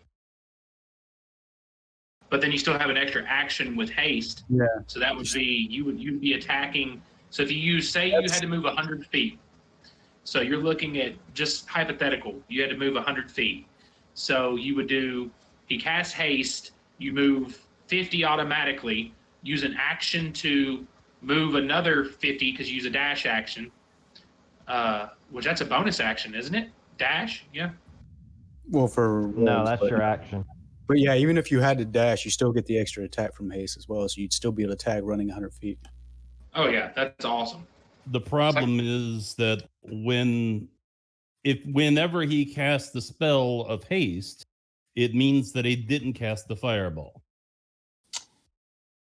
Right. So that's what I'm saying. When it lands, then you get the spell. But at least probably at the most 2 turns, and you get the damage back from the dragon sword. Yeah. Well, hopefully we'll get lucky enough to be able to prepare ahead of time that we'll know what room it's in. But I was also going to say too. Obviously, it should be a big place, give the dragon movement area to move. So whatever the biggest room is, that's probably where the dragon is. Who has the necklace of fireball? I have it. So see, there you go. You throw the whole necklace. Yep. The necklace itself could one-shot the dragon. The thing is, but the thing is, I could hold those off and just keep casting fireball after fireball after fireball, and not have to worry about running out of my third level spells. In fact, if you throw the whole necklace at it and you hit that thing, it's probably That'd be like 12 die 6. What was that, 12 or 15 die 6? That'll probably kill. Yeah, it gives you one extra D6 for every bead on the necklace. So how many beads does that have on there? It's got nine beads, I think. So 8. Yeah, 15 die 6. Yeah, 15 die 6. So that's a 17. lot. 17. If it's a base of 8, so 8 plus 9 is 17. 17 die 6. That'll probably. I think it would be an average of 45 is what I calculated before. If I threw the whole thing at it, I think it's an average of 45. Well, like I said, you'd have to roll good, but you could one-shot it if you rolled really good. If you rolled really good and it failed its save, you'd kill it. Yeah, there's 8 beads.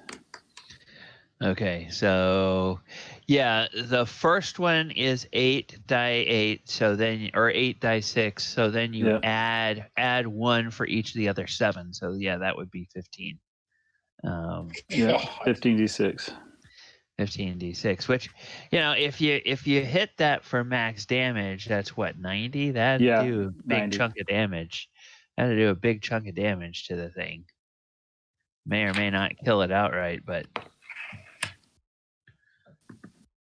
of course that all depends on whether it's it would hoit for sure. It would damn sure hurt its feelings. Mm-hmm. Just remember, of course, over the long run, you do more damage throwing them one. Yes, exactly. Because it's 8d6 for each one. So. But I don't think it'll live long enough for you to throw more than 2. Exactly. Well, then Abinadom will have something to maybe give another character in the next adventure. I don't know. There you go. Or for someone to steal, either or. All right. So do you guys? You can create a thief that stole it from him.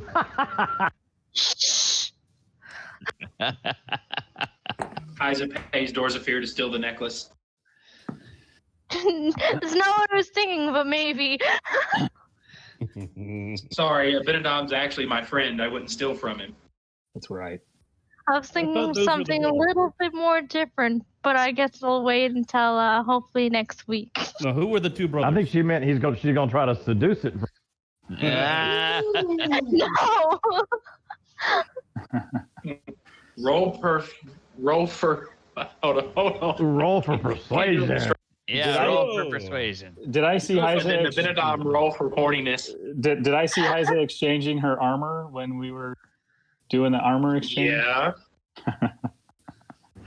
I saw somewhere where there was a table for boob.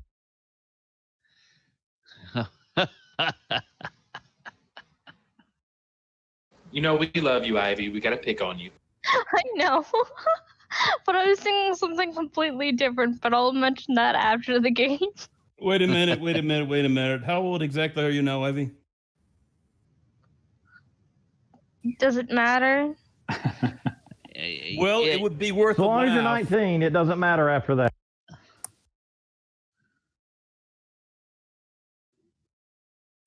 $17, almost 18 in August. Yeah, then it matters. Then it matters. Yes, then it matters. Whatever.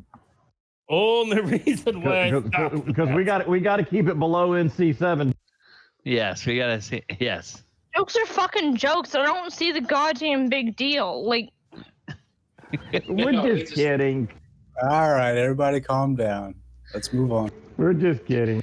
Hey, I'm a PG kind of guy anyway, so yeah. All right. So let us Let's go to the refocus. scene. Let us refocus on the task at hand. You guys are in Phandalin, and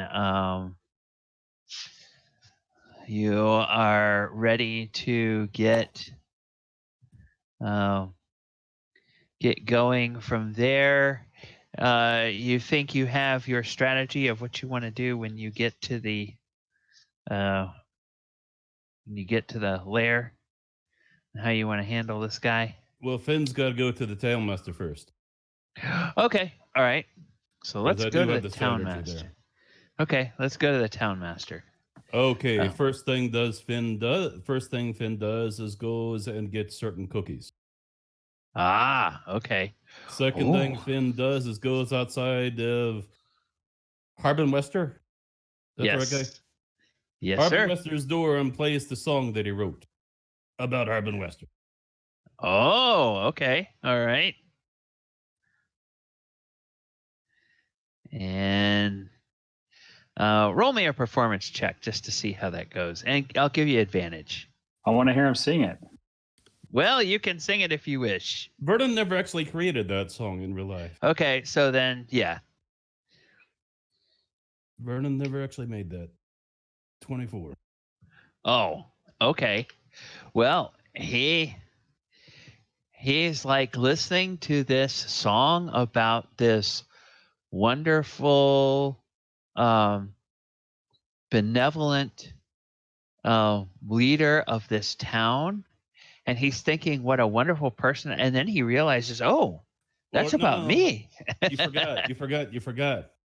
This song was originally written about his battle victory way back when. Oh, yeah. It was performed in the tavern. This is a repeat. This is a callback. Okay. Well, yes, he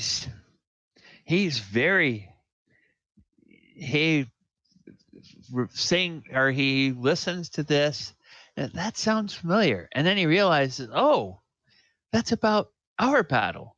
Oh, that's about me.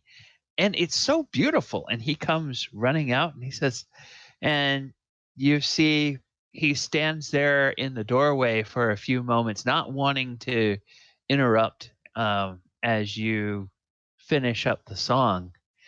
And then as you look back at him, he's just beaming. His chest is puffed out.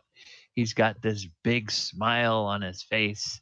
And he says, oh, my boy, that is so wonderful. I scarcely think I deserve such praise, but thank you for that song. Every Every man should live long enough to hear their own deeds sung that way. Oh, what can I do for you, Finn?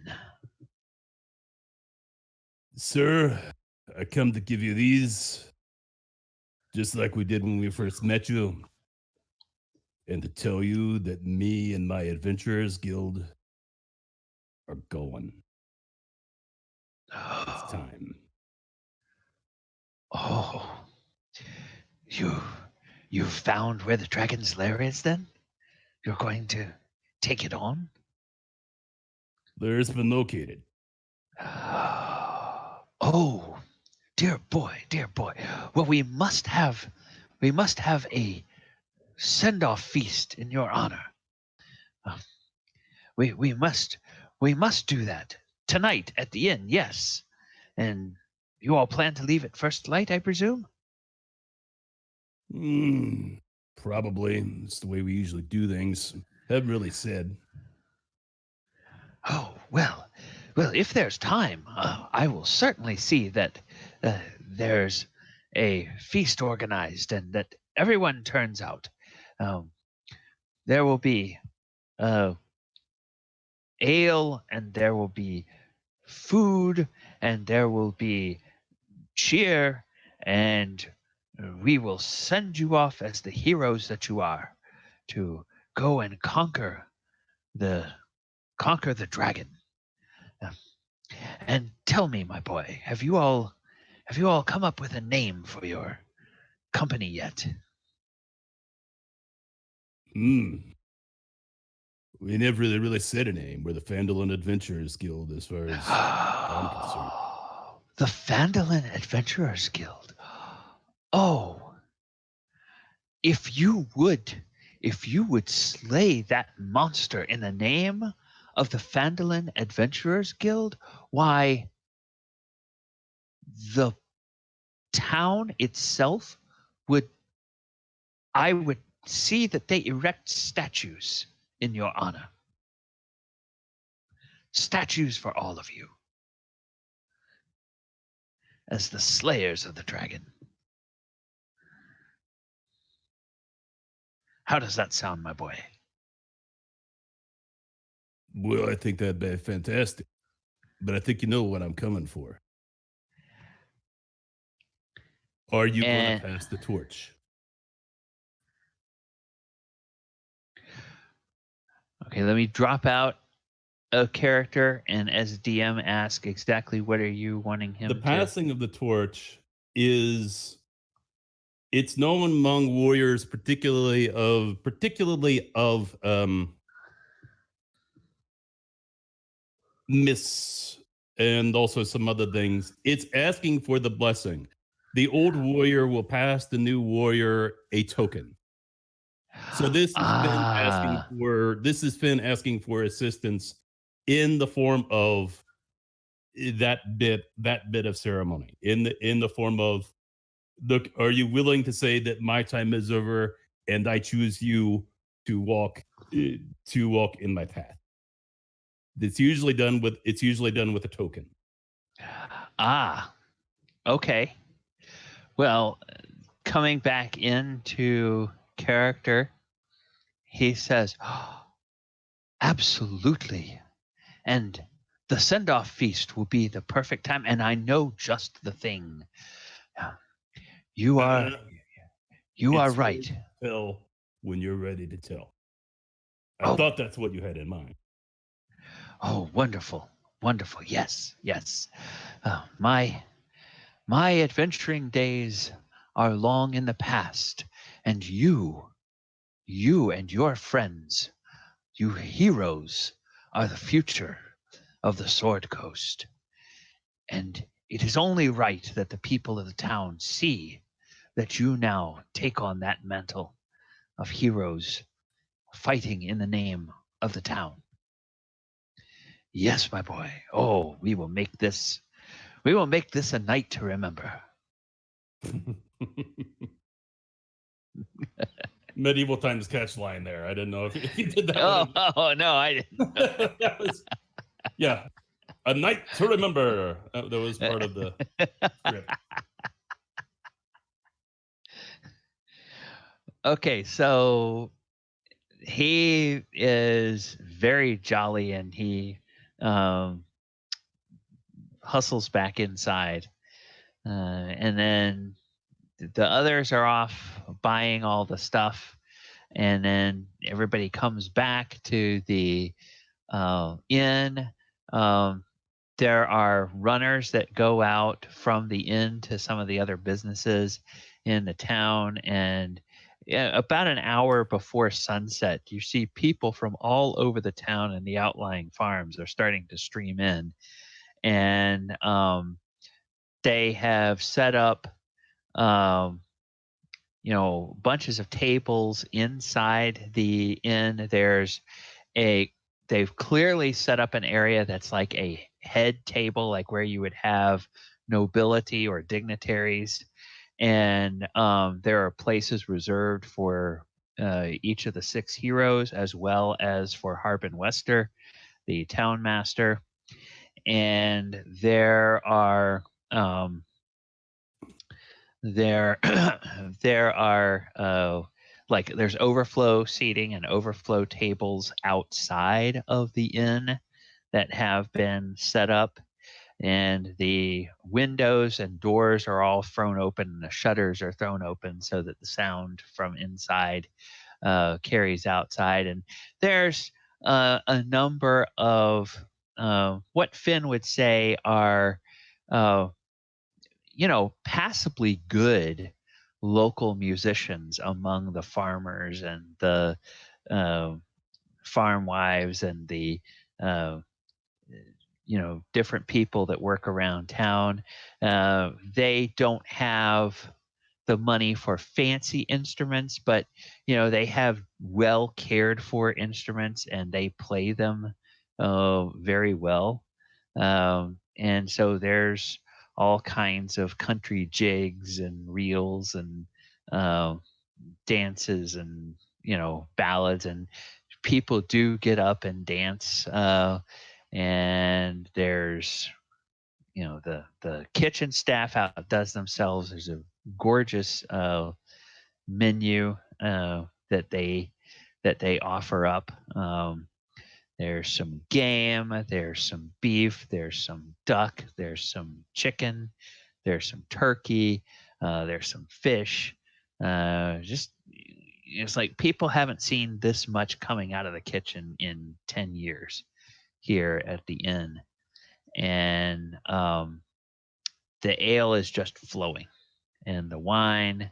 And the innkeeper even breaks out a bottle of some 25-year-old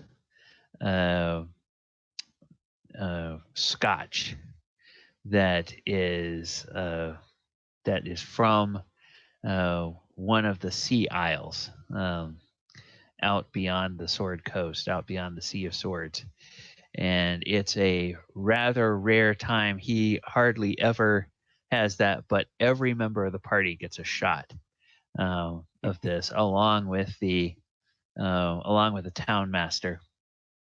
And when those shots are poured, the town master asks you all to hold before you drink them, and he stands up and he bangs his mug on the table, and everybody starts to get silent. And then he talks about the history of the town and the hardships they have been through and how they have persevered. And he mentions a few of his adventuring companions, heroes that fell defending the town back in the time when he first came along, and eventually took the seat of being the town mayor. And he has a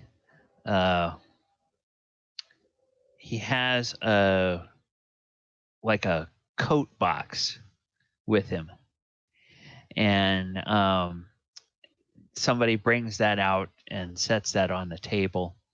And he says, there was a time when we, my former adventuring companions and I, we slew every enemy that came at us. And we did it not because we were the most powerful force on the field.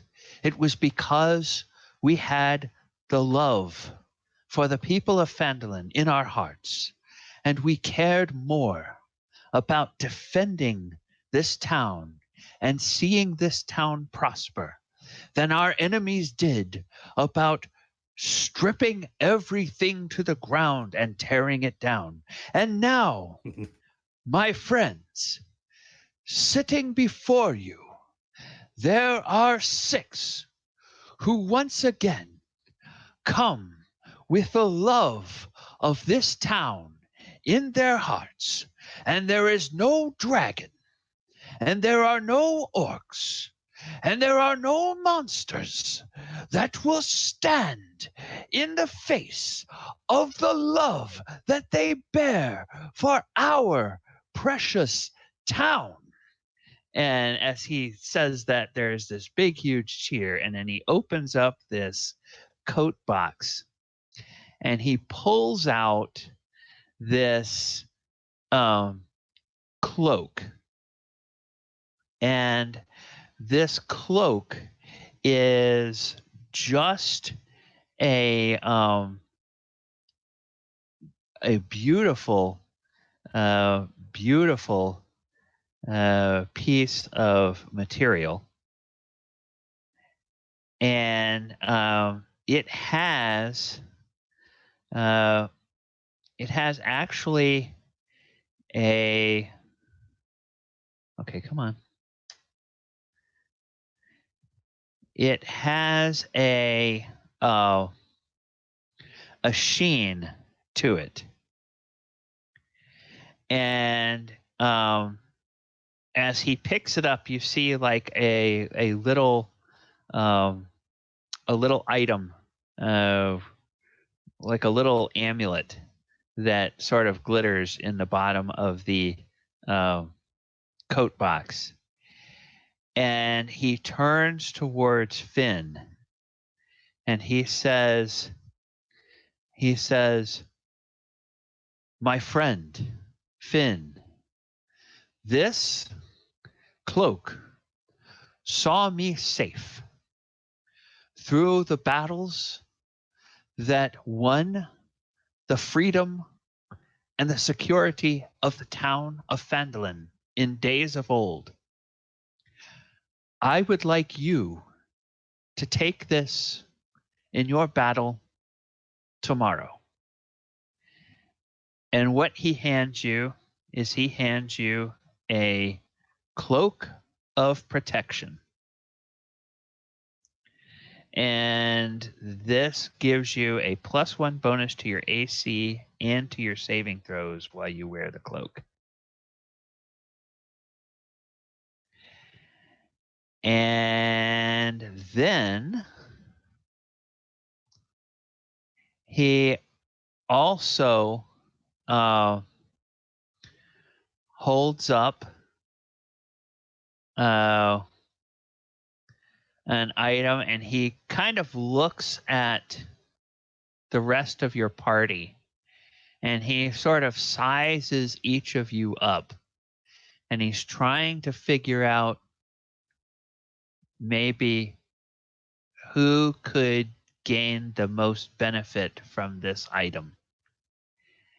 And he pulls it out and he looks from one person to another, and then finally his eyes fall on Elle.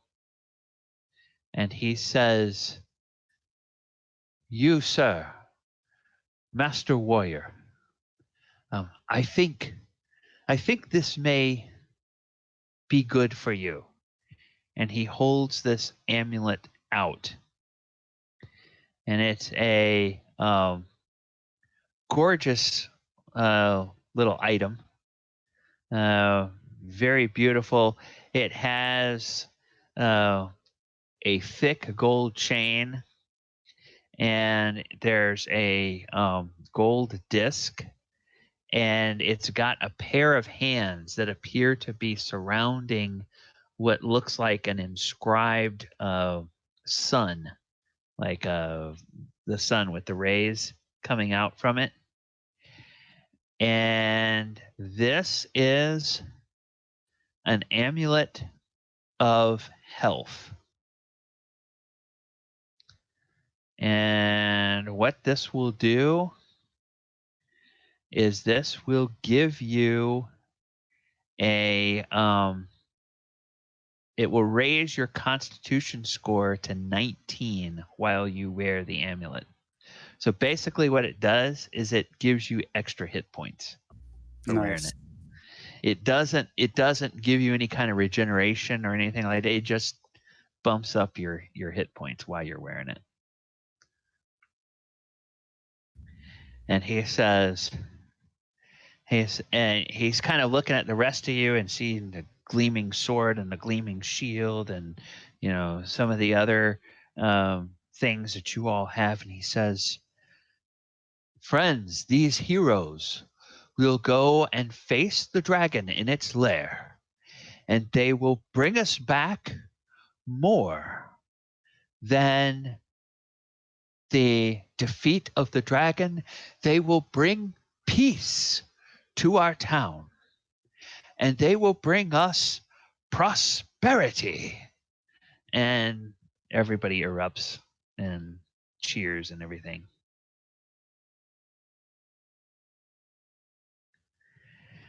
And so make a long story short, all of the characters get winked at by the ladies or by the men, depending on whatever you're into. And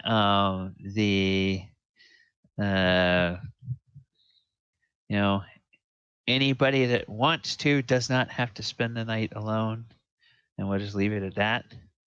And anything in particular you all want to do tonight, or do we just want to go to next morning and be on the road to the Icespire Hold?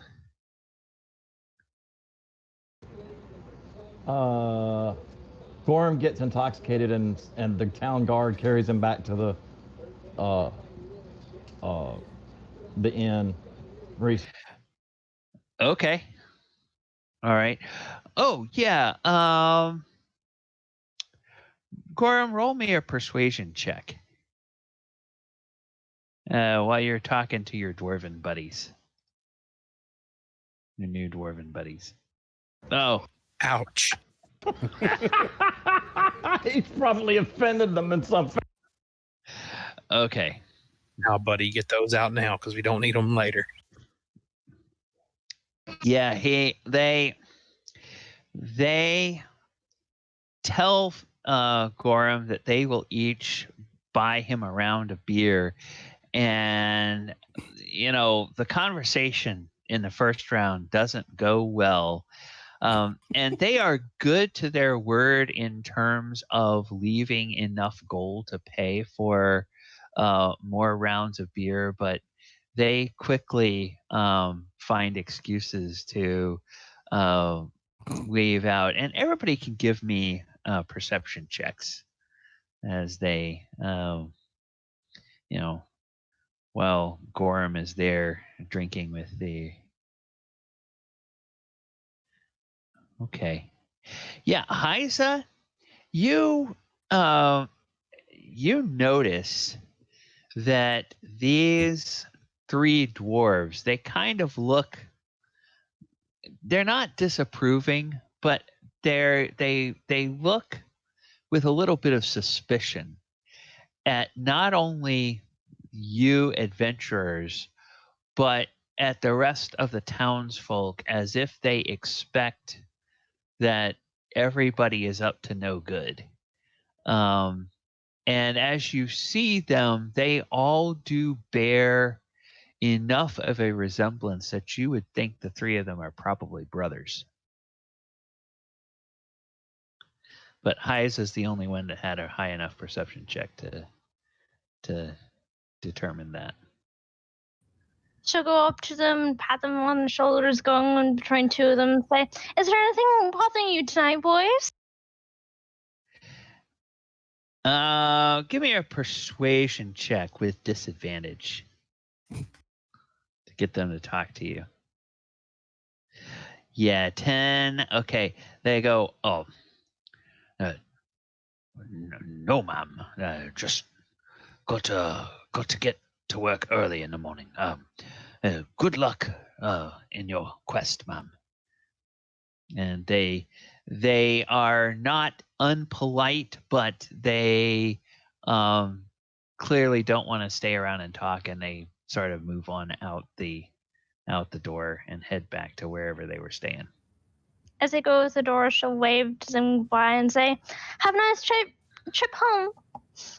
And she'll go back to the bar and get herself one drink. Okay, all right. So they off they go, and then the rest of the night passes, and in the morning, now you guys are used to this because you've adventured with Gorrim. You realize Gorrim does have a dwarven constitution. He can barely get himself with help up to his room that night, but by the time the cock crows in the morning, he is awake and hungry for breakfast, and just like he has gotten 8 good hours of sleep and hadn't had anything to drink in a week. he's just rip raring to go. The effects of alcohol don't linger on dwarves unless it happens to be dwarven ale, and they do not have the blessings to have any of that in this town. Not yet. Maybe that's why the other dwarves were so annoyed, is there's no dwarven ale around. But absolutely, what self-respecting dwarf would stay in a town with no dwarf? Absolutely, right? Okay. So you all head off, and I'm not going to bother with,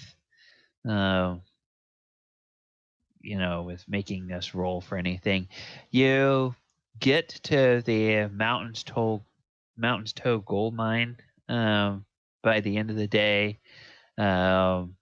You hang out there for a bit and spend a night there, and then on the next morning you go and you start to come up towards Icespire Hold. And now let me see if all of this stuff has worked correctly. Okay, it has. Yeah. This is a dark map, so there's nothing wrong with your screen. It just is the way this map is made. It is kind of a dark map. I'm going to zoom out. Oops, I don't need to zoom out that much. Let's zoom in a little bit more. Okay, so yeah, 40%. Okay. So you all are approaching on the road, which comes from the north. As you head up, and I can go ahead and get your quick question for the DM. Sure. So we spent the night near the mine to come here the following day? Yeah. How far did it take us? Like, about what time of day would we have done a short rest? Oh, well, you would have gotten a long rest overnight. Yeah. Right, but after waking up from the mine, would we have taken another short rest before coming here? Yeah. You could take another short rest before coming here. Okay, so on the second day I would have cast Mage Armor, and then I would have gained that back during the short rest. Okay. All right. So there's Dorzaphir. Okay, Gorrim. And who am I missing? I think I'm missing Abinadom. Okay. All right. Okay. Now, that's just weird how dark this is. Okay. Now, why is this? It's because we're going into certain doom. Okay, I wanna. Okay, now that's dumb. Hang on a second. This is not. Oops, this was not working correctly the way that it should. Okay, so we're going to get all of you guys, and then we're going to put you. Okay, there's something wrong with this map. Because when I put you on the token layer, it disappears from the Yeah, I just tried to put my token player down view. and it's not working. Okay. And when I put it on where you guys can see it, it moves you to the map layer. And I think when it's on the map layer, I don't think you guys can select your tokens, can you? Nope. No, I can see the tokens, but I can't select them. Right. Which, okay, something is definitely not right in the state of Denmark here. Okay. Well, yeah, something is rotten in the state. Oh, no. Okay, come on. Something is rotten. Not that, you dummy. Let's do that. Okay. And everything's black. Now it all went black, but I think maybe. PK, TPK. Okay, let me try just doing this. There we go. Looks brighter. Okay, there was a strange setting. Somehow I had put, I'm going to chalk it up to DM error. Somehow I had put on what's called Advanced Fog of War instead of the normal Fog of War. That was not my intention to do, but apparently I did it anyway. All right. You know what? I could select the one I added, but I couldn't select the one you put in. Yeah, okay. So each of you may need to put your own tokens on there, and if and then move them away from the group of tokens I put on there. So if you did add boing, boing, boing, boing, boing. if you did add your own tokens, I can delete the correct ones. How do we add a token? Just go to your journal, find your character, and put it on the map. Drag it out of the journal onto the map. L such a square. Oh, I did too many. Oh, there we go. Squares. Okay, well, grab one of them, Yeah, I did. Abinadom, and delete it. Okay, all right, I got there it. you go. Okay, then let's see. Now, this is a thing where your guys are coming up to a fortress, so you guys can, of course, see the outside of the fortress, but you can't see the inside of it. All right, and I'm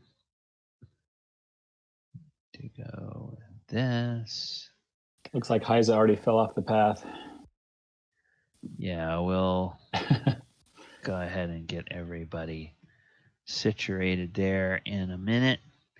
I had set up all of this Fog of War before, but of course it was the wrong Fog of War, so it didn't work as intended. All right. Whoops. Oh. No. Okay, so.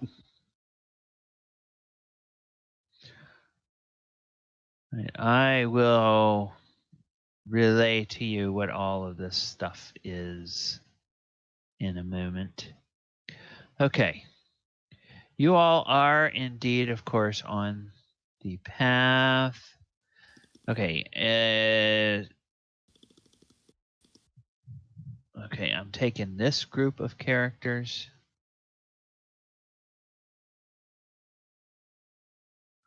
Taking this group of characters here, and I'm just going to. Oh. Let's take them, blank, blank, blank, and delete them. Okay. I see Now. 5. We're missing Gorrim. Oh, then let me get Gorrim. Okay, now. Gorrim, can you move that character that I just put on the...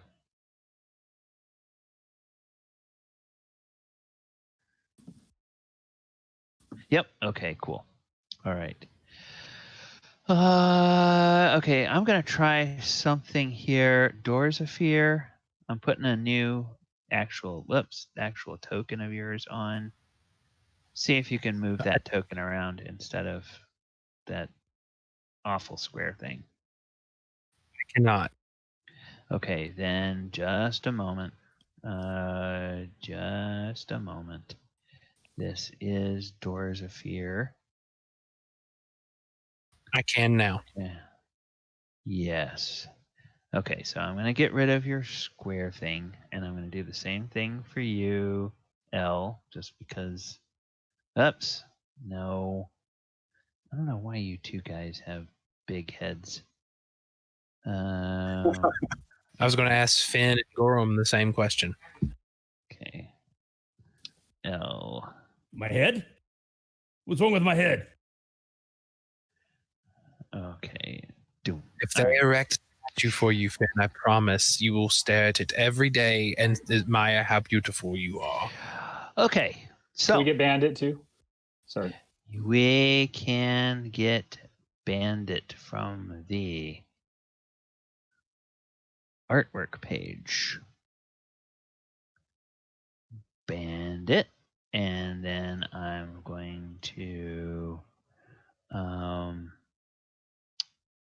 do this. I'm going to say he is controlled by James. And then before you move him, I am going to change his size.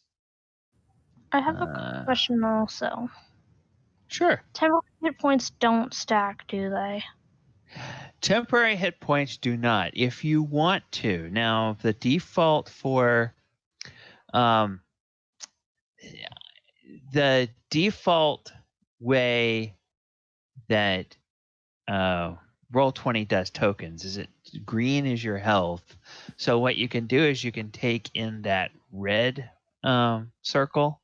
When you click on your token, you can put the 10 for your 10 temporary hit points, and just remember that those will get taken away first. So before you take away any of your normal hit points, take those away and then do that. Or there is like an overfill feature on Roll20.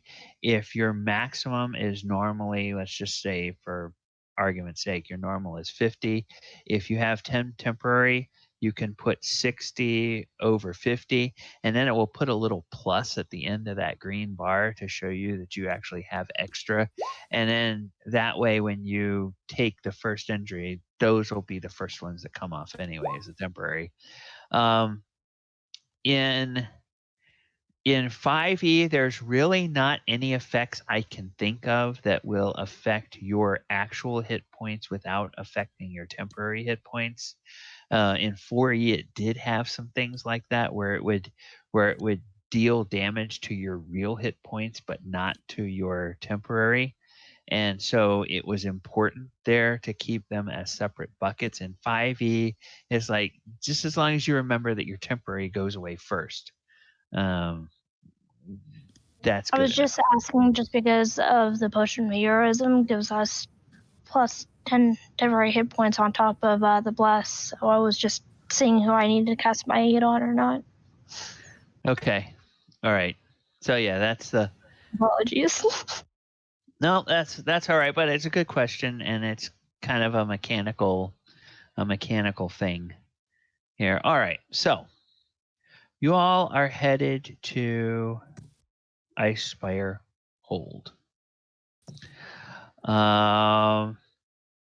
And on near the foot of the mountain. So this is a little bit before you actually get on the map. At the foot of the mountain, as you make your way up the shoulders of the cold, wind-blown foothills of the Sword Mountains, you happen upon a large prone creature frozen in ice.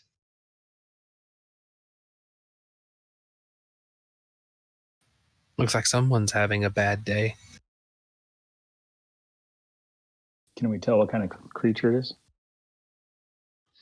Go ahead and make a survival check Survival.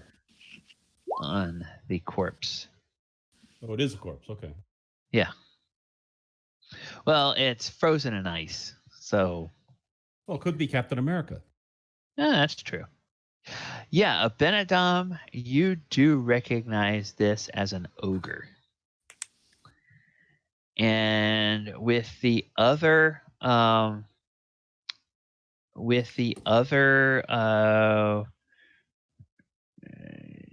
rest of that check, you can tell that this ogre was killed within the last 24 hours, and it definitely was killed by the dragon's ice breath. And the fact that it's so cold up here is what has kept the ice from thawing. Okay, I share that with the rest of the party. Right. We need a scout to look for ogres. But now you guys also notice that it's carrying a hefty sack, but you'll have to chip or melt away some ice before you can get into it, if you want to take the time to do that. I take and cast Firebolt at where the sack is. Okay. The unofficial name for this group, Firebolt Party. Or I can cast it as a cantrip, so I can do it over and over and over again, or just heat my hand up enough to melt the ice. Yeah, and I'll have my wizard's hat on. I'm just doing bonfire too. Okay. Yeah, between the two of you, it takes you maybe a couple of rounds to melt enough of the ice to pull the sack out before it can catch on fire, because it's wet. The sack is wet, so it's not going to catch on fire right away. So you pull it out and you open it up, and you see that this sack contains a rusty dwarven helm, 2 halves of a splintered wooden shield, a tumbleweed, a crumpled up cowboy hat, and a sackcloth doll that's in desperate need of restitching. I'm gonna give the helm to Gorrim. I'm gonna cast Detect Magic. I'm gonna take about 10 minutes to cast Detect Magic. Okay, 10 minutes goes by, and none of it is magical. Okay. It's all junk. Hey, Gorrim, got a helmet for you. Yeah, this one, when we say this one is rusty, this one is actually rusted through in a couple of places. It's no good. But Gorrim, I sense a great magical aura around this helm.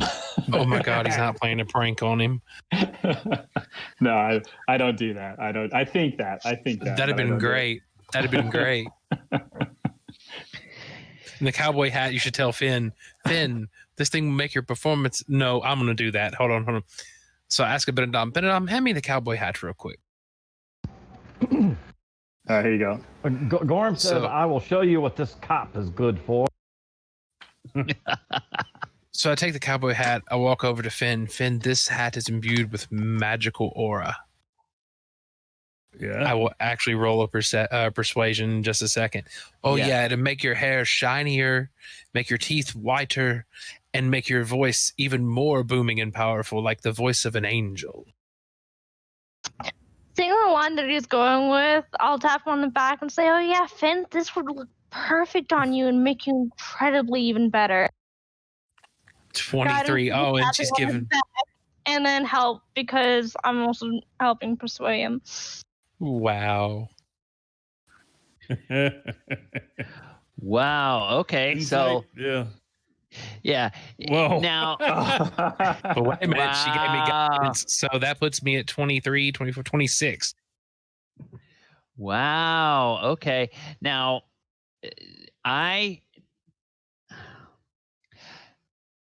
at my table, I don't like the thing that trying to tell one player that they can control another player unless there's like a clear magical thing. So Vern, it's up to you. You can play along with this as the dice go, or I can, okay. I'm looking the wrong way. Yeah, I can play along with this. In fact, I'm looking up something on the internet. Okay, all right. Because he puts on a cowboy hat and says, "There's a new sheriff in town."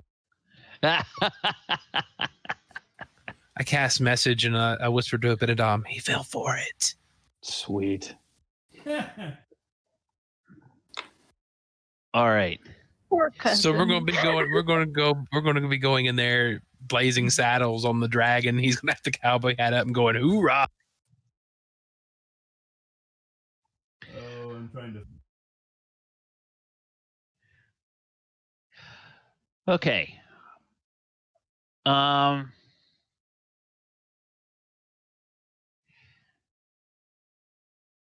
Now tell me what order are we going in? Is Hyza in fact blazing the trail? Is she going ahead in that heavy armor?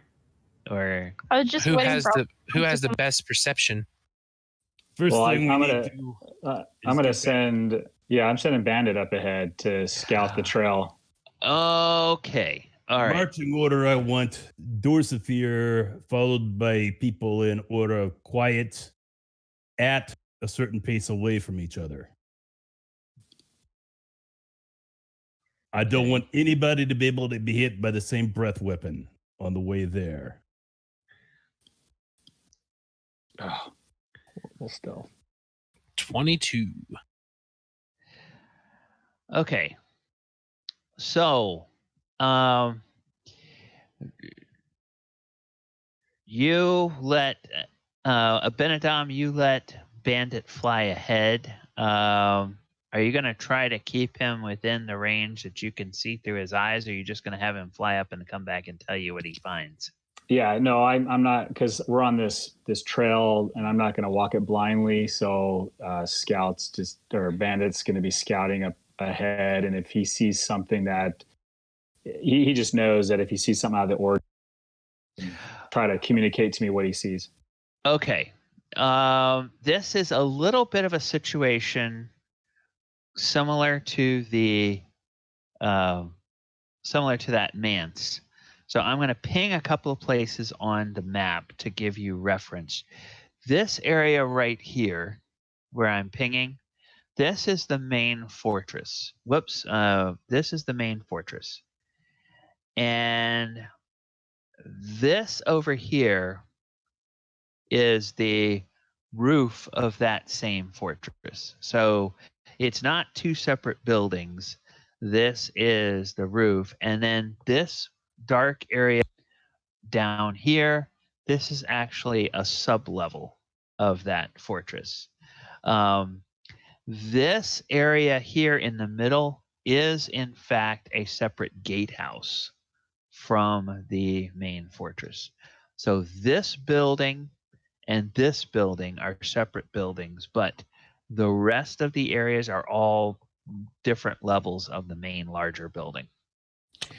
So So That's- so if I want to send Bandit over the fortress, he would come over this area to see if he sees anything on top of the fortress.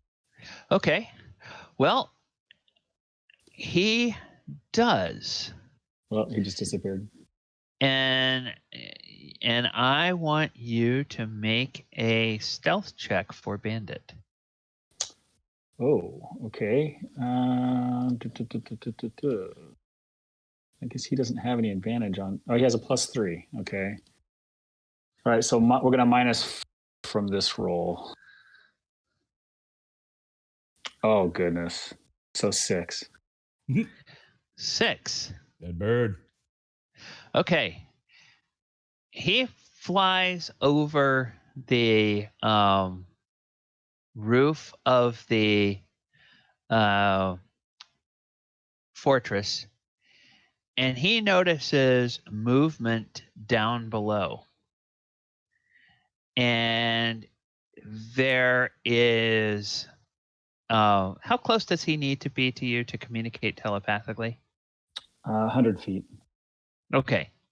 He turns and he darts back in your direction. Can you move him for me? Because I placed him and I can't see him. Because you put him in the middle of the dark. Yes. Yes. Okay. All right. So There he is. Yeah. He would get up high enough to see on the roof and notice this movement, and then he would immediately turn and he's just an owl with animal intelligence, so he would just head right back towards you. He wouldn't know to like do any kind of subterfuge, because what he sees on top of the roof laying there is in fact, oh my goodness. Okay, so oh golly. Really? Are we really doing this? We are really doing this, apparently, people. Okay. This is just annoying. Apparently, once you screw something up like this, you have to undo it multiple times. No.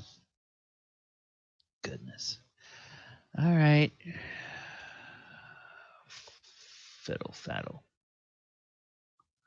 Advanced fog war. Okay. Chop suey. Okay. Now. Okay. Just see if there's anything else. I look back at Abinadom and because we're far apart, I cast message and go, "What did Bandit see?" I don't know yet. Well, as fast as he was booking There it you out go. of there, Oh. He saw laying on top of the fortress. He saw the dragon. Bread. Crap. Now, the thing is, the road obviously never goes up to the roof of the fortress. But he darts off, and let's just see what the dragon does in terms of seeing that. Okay. Unbeknownst to you, but knownst to the viewing audience, the dragon kind of looks and says, "Stupid bird," and just sort of lays back down and, doesn't react further. I start moving double time up the path. Well, you guys don't know what he's seen. Yeah. So I guess Bandit's able to tell me he sees a dragon. Once he gets back to within 100 feet of you, he'll communicate with his owl intelligence that he sees a large creature, and it looks like the same creature that attacked you all on the road recently. All right. So I as quietly as can be, I gather everyone and I say, the dragon's up on top of the fortress right now. I don't think it knows we're down here, but it's up there. Then let's move as quickly and as quietly as we can. I guess. Because I'm not going to know anything about this other stuff. I just basically know that he's up here on top. Correct. Yeah. Okay. All right. I guess we. He's here. Let's go. Okay. So looks like Dorzaphir is heading up the path. Is everybody else gonna? I'd imagine they'd follow me. Yeah, I'm just kind of staying behind, but I'm waiting for everyone else. Okay.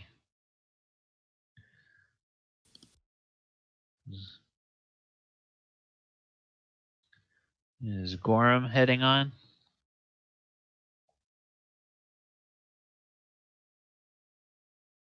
So we actually see the dragon now? No. The owl saw the dragon and told the wizard, and the wizard told the rest of you. He's up on top of the fortress. We can't see him.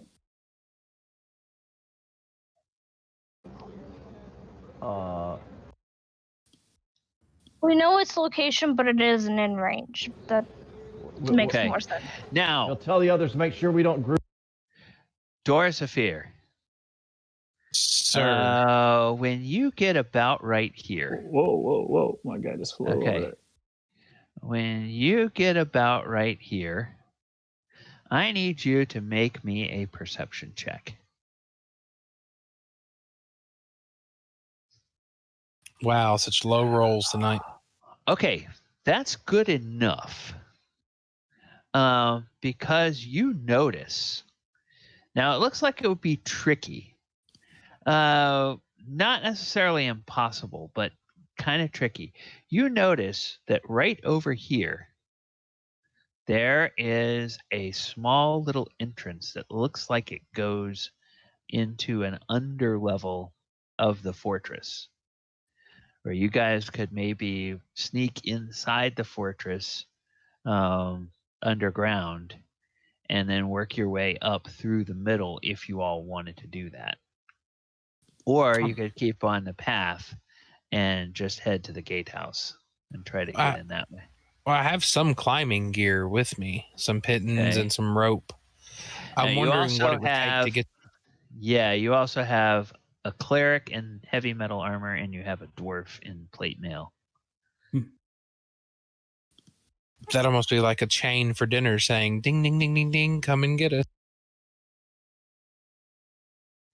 Okay. I just wanted to point that out to make sure that everybody had an opportunity and knew what was what. Now, you also notice over here, this area here, you can see that part of an outer wall has collapsed, and it looks like there may be a way, if you scrambled up this escarpment, you might be able to find a way in here. I'm going to reveal a little bit more just to show you guys, now that you're a little bit closer, what you can see there and give you a little better idea of what's here. That would take climbing as well. I'm just wondering in my head as I'm seeing this before everybody gets here, I'm like, do we go in the back door, or do we go climb up the side here, go through the semi-front door and not go through the gatehouse? I message Abinadom. Abinadom, should we go through the broken wall? Well, I think I might have spotted a subterranean entrance. It's a good question. I could probably get someone over, and I'm gonna come up, so I'm to talk to him. Okay. Yeah, I could probably get one person over to that other secret entrance. As long as you're within 120 feet of me, I can message you what I see. I'm with you right now. I'm talking about if you put me through the secret entrance. Oh. Now, what if I hung a rope, and maybe, put a way for us to get in there? What is the elevation on that, DM? You're looking at the elevation of this tiny little ledge is probably going to be about, let's say, like about 10 feet below the ledge that this is built on, maybe 15. Right, but me going from where I'm at up to it, what would it take? To get from where you are to, let's say, this area here, you would have to first go down about 20 feet to kind of the little ravine there, and then you'd come back up about another 60, 65 feet. So it's about 30 or 40 feet above your head from where you're standing. Does this look climbable then, or is it like a cliff face? It drops. This little area right here. Whoops, I'm sorry. Can't ping it because I'm on the wrong tool. This little cave area right here is on a sheer cliff face, but this area here is like a 45-degree embankment. There's some loose rock, but it's probably climbable. The biggest thing would be, if you cause some rocks to fall that would make a noise and alert the creature on the roof, that would probably be the biggest danger. I mean, if you got up here and you wound up falling and slipping, you'd slip down as far as the road and you might take a little bit of damage, but you wouldn't kill yourself. You're not going to fall off the side of the mountain. I'll take the risk and I'll go up the side of it, and not for the small door, but for the wall is broken. Stealth my way up there. I'll throw a rope down and I'll pin it into the ground where it'd make it easier for everyone to climb up. Okay. So you could probably do it better than just climbing up naturally. Okay. Before he does that, I go to Dorzaphir. Hey, Dorzaphir, I'm just going to take a quick peek. You mind just watching me here? I'm going to take Bandit. Sure. We're gonna look. Sure, that's fine.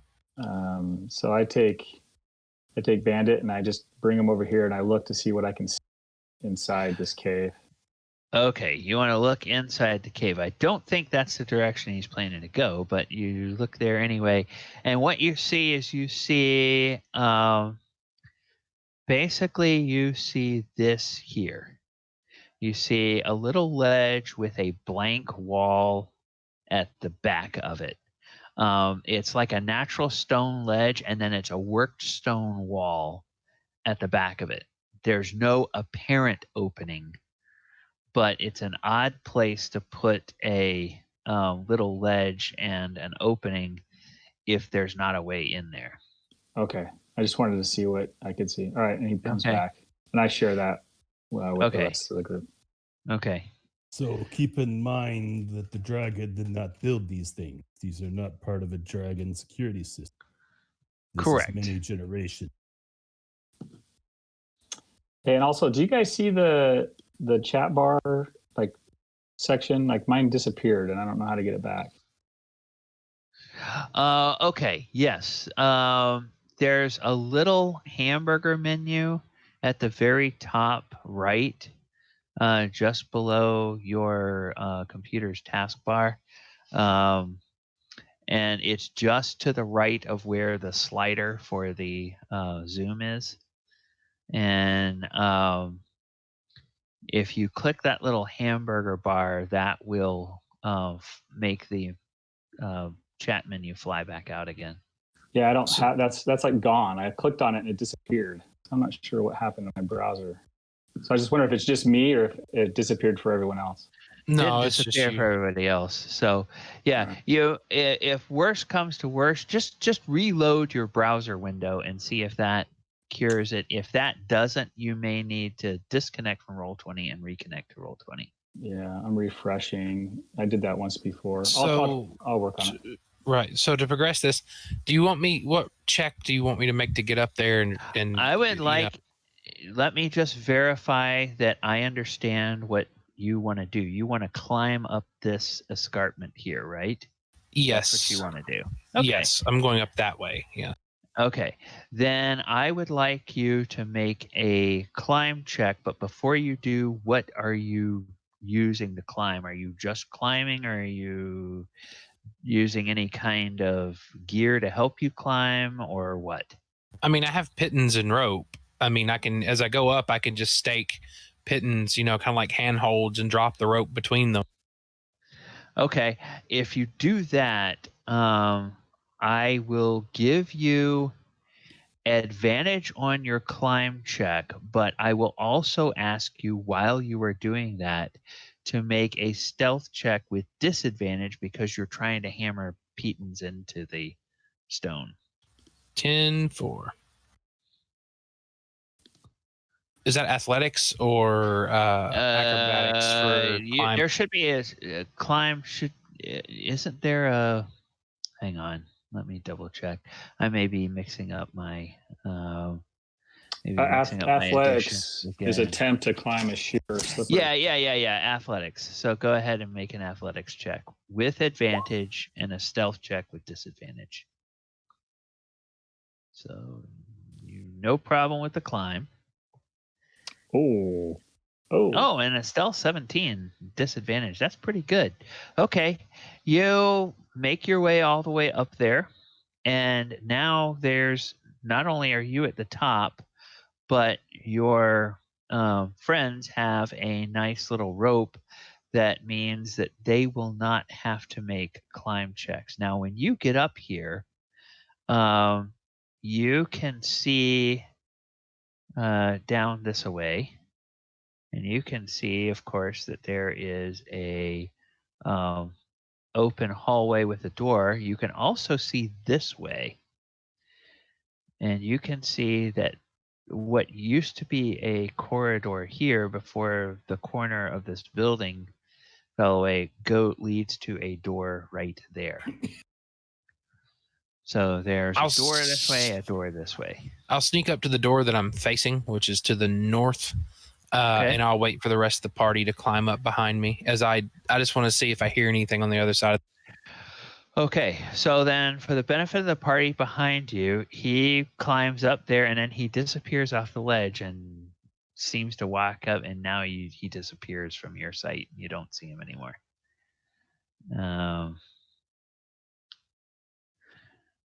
right. Ouch. Perception. Yeah, you hear the wind moaning through the stones of the old keep, but that's about all you hear. I cast message and whisper to Abinadom. It looks good up here, my friend. It's very quiet. All right, we're coming. Now there's a this door here is a wood door bound with iron. The wood looks very old but sturdy, and there is a lock plate on there, but that looks rusted. I try to give it a little wiggle to see if it's locked. Okay. Yep. Looks like this was locked up. I'll use my thieves' tools and try to pick the lock. Okay. It is a rusted lock, so if all you're doing is using your thieves' tools, I'm going to give you disadvantage on trying to pick this lock. If it's rusted, I have oil in my in my satchel. Put some oil and then just make a normal check to open the lock, or a normal check with thieves' tools, which I think is a sleight of hand, isn't it, these days? Cool.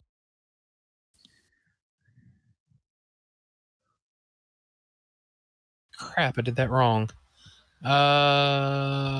Proficiency with these tools. Proficiency bonus. So is it slide? Yeah. Yeah. Now, where is your character? Is your character in D&D Beyond or is D&D Beyond? Okay, so let me go there and quickly look at your character sheet and see how this is done. My campaigns and my view the campaign and look at Dorzaphir and look at Okay, so sleight of hand, equipment. Yeah, thieves tools. Are your thieves tools? Okay. So then, yeah. Okay, you already have proficiency on your sleight of hand, so just go ahead and make a sleight of hand check. 15. 15. Okay, you work at it a little bit, and if everybody else is going up to that level, you guys can all get up there with no checks because he left a rope for you. About the time you start to hear Hyza's boots crunching on the gravel behind you, there's this little satisfying click, and the lock is a bit rusted, but you can force the bolt open, and it looks like the door will push in. And as you give it a little bit of a push, it squeaks on its hinges. Oh no, baby! I already thought about that with the oil flask I have. The hinges too. Okay, all right. Then it doesn't. It doesn't squeak. We were a good rub down. Okay. Because I was thinking of that. I was like, if it's rusted, I gotta. I'm sorry, I should have said it, but I gotta lube the hinges too, just so that I know it won't make any noise when I push it open. Okay. All right. Like a brand new door. Okay, so you see a corridor heading a couple of different ways. Now, the interesting thing ahead of you is the corridor ahead of you jogs and ends in an arrow slit that, by kind of triangulation, looks like it looks out onto the area where somebody would walk through from the gatehouse. It's like a little place they can wall off between the portcullis and the main door, that they could have guys with behind arrow slits, either shooting arrows or something at somebody that's trying to get into the castle. But there's not really a doorway to get through there. You could just see through there and see a hallway beyond. Here, this direction, it looks like the hallway just ends in a blank wall. Oops. Oh, Lord. Dead end, everyone, but I'm going to double check that wall. Okay. All right. So go ahead. Oh, yeah. It's not so much a dead end. In the very fact of the matter, you actually see that there is a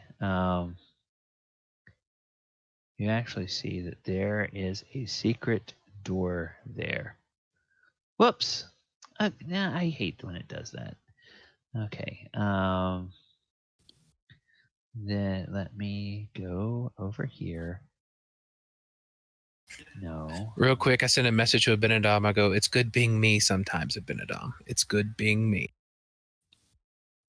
You do a good job for us.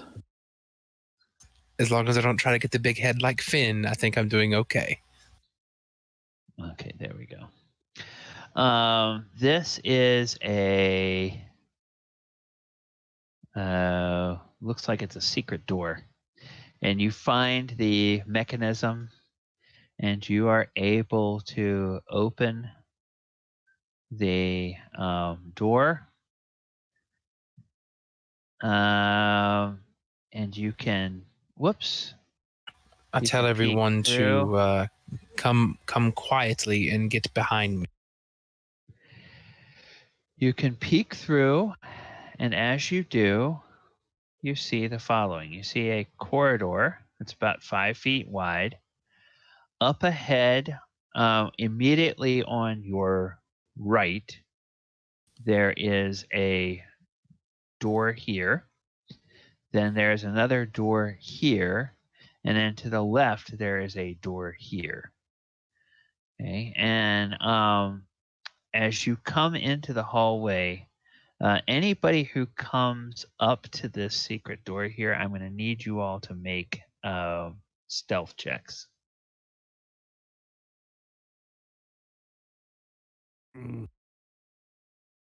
Where are we at exactly? The secret door.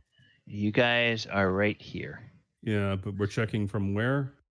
Yeah, when you get to the square where Hyza is, you check. Oh, So that, she's okay, checked. Oh, Yeah. right there.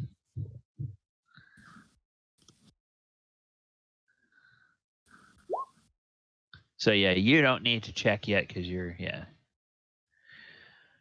Okay. All right. Dorzaphir, Sir.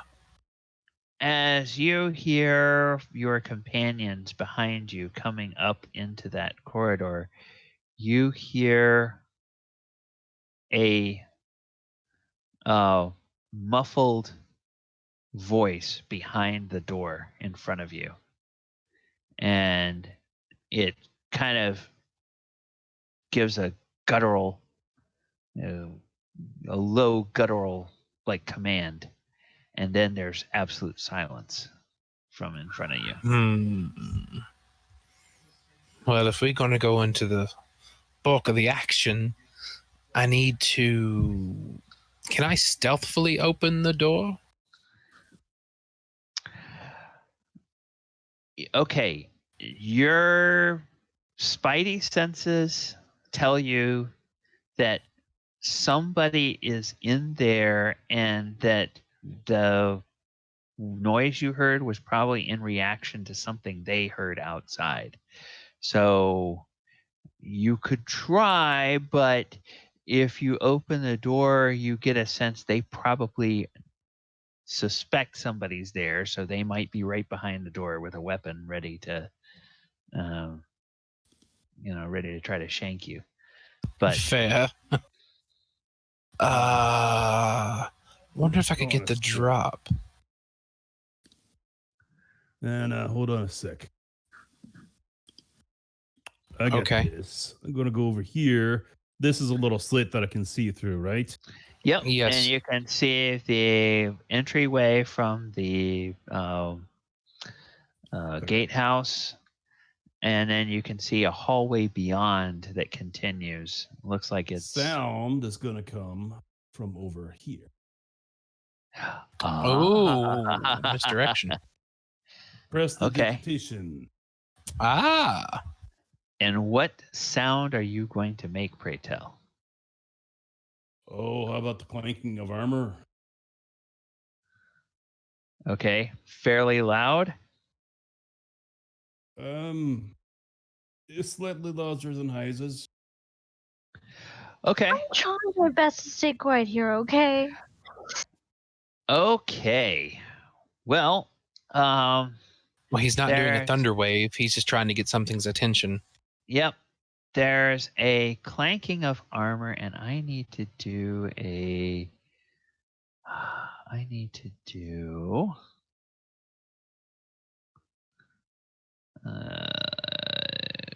quick thing. What is its perception? Is that okay? Yeah. There's okay. There's a. We're all inside. here. We're inside the fortress. You guys are inside. He made a sound right next to an arrow slit, which of course will let sound travel outside as well. Yeah. And you all hear a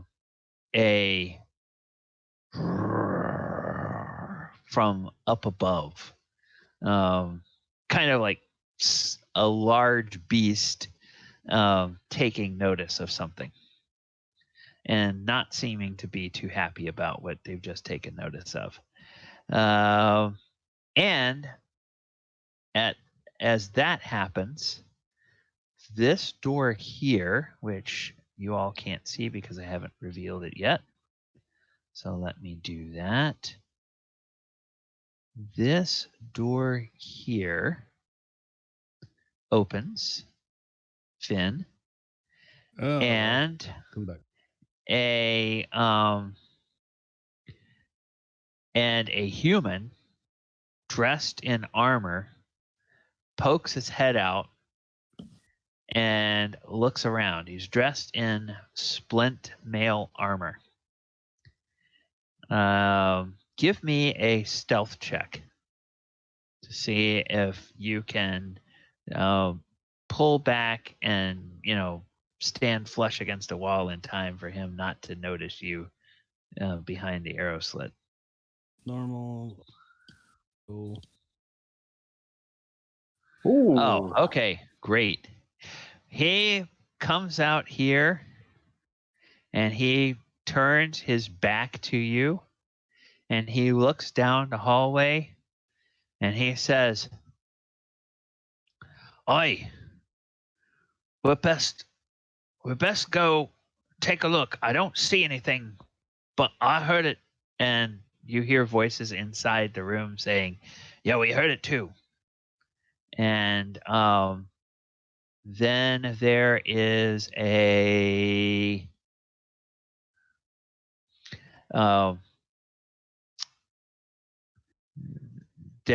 voice that's harsher and gruffer than that veteran's voice, and it says, "Well, the dragon dragon lets us stay here to protect its lair and its treasure. We must see if there are intruders that are coming to try to steal what's rightfully ours."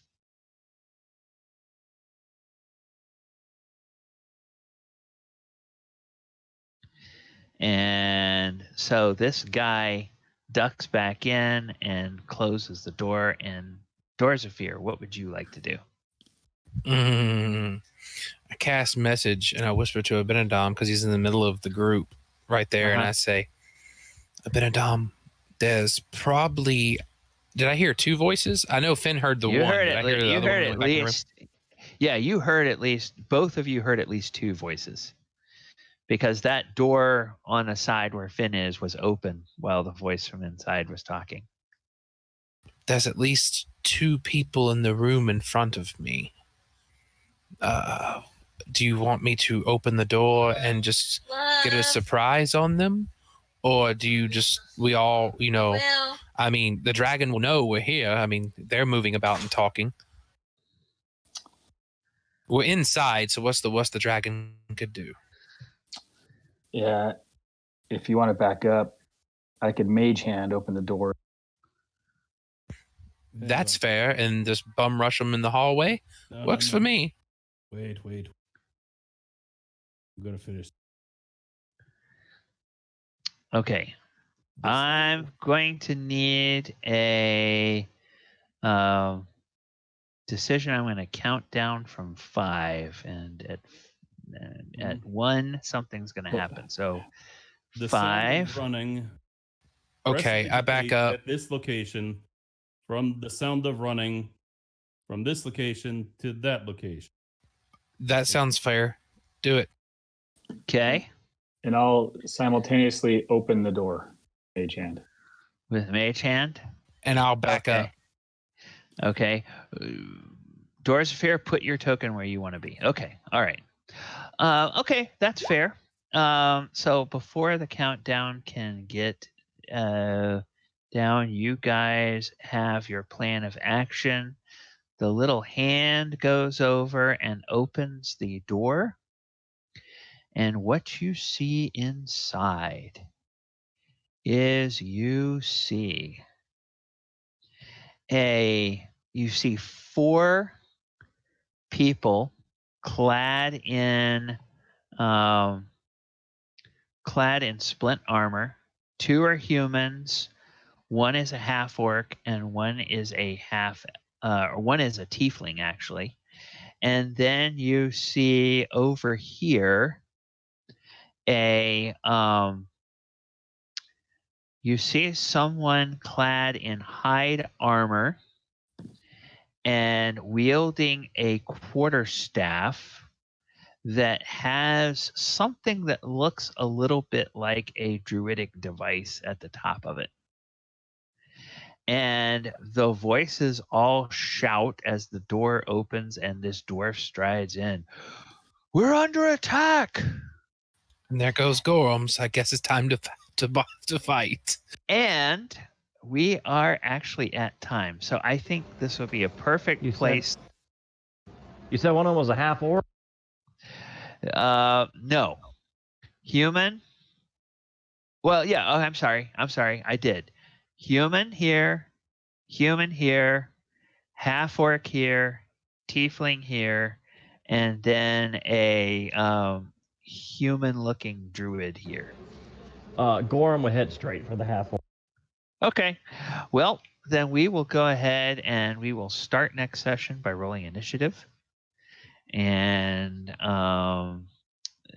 we will see what happens. And of course, there's also, as soon as they let up a roar, there is an answering roar from the roof. As the dragon clearly has sensed something from its allies. Lovely.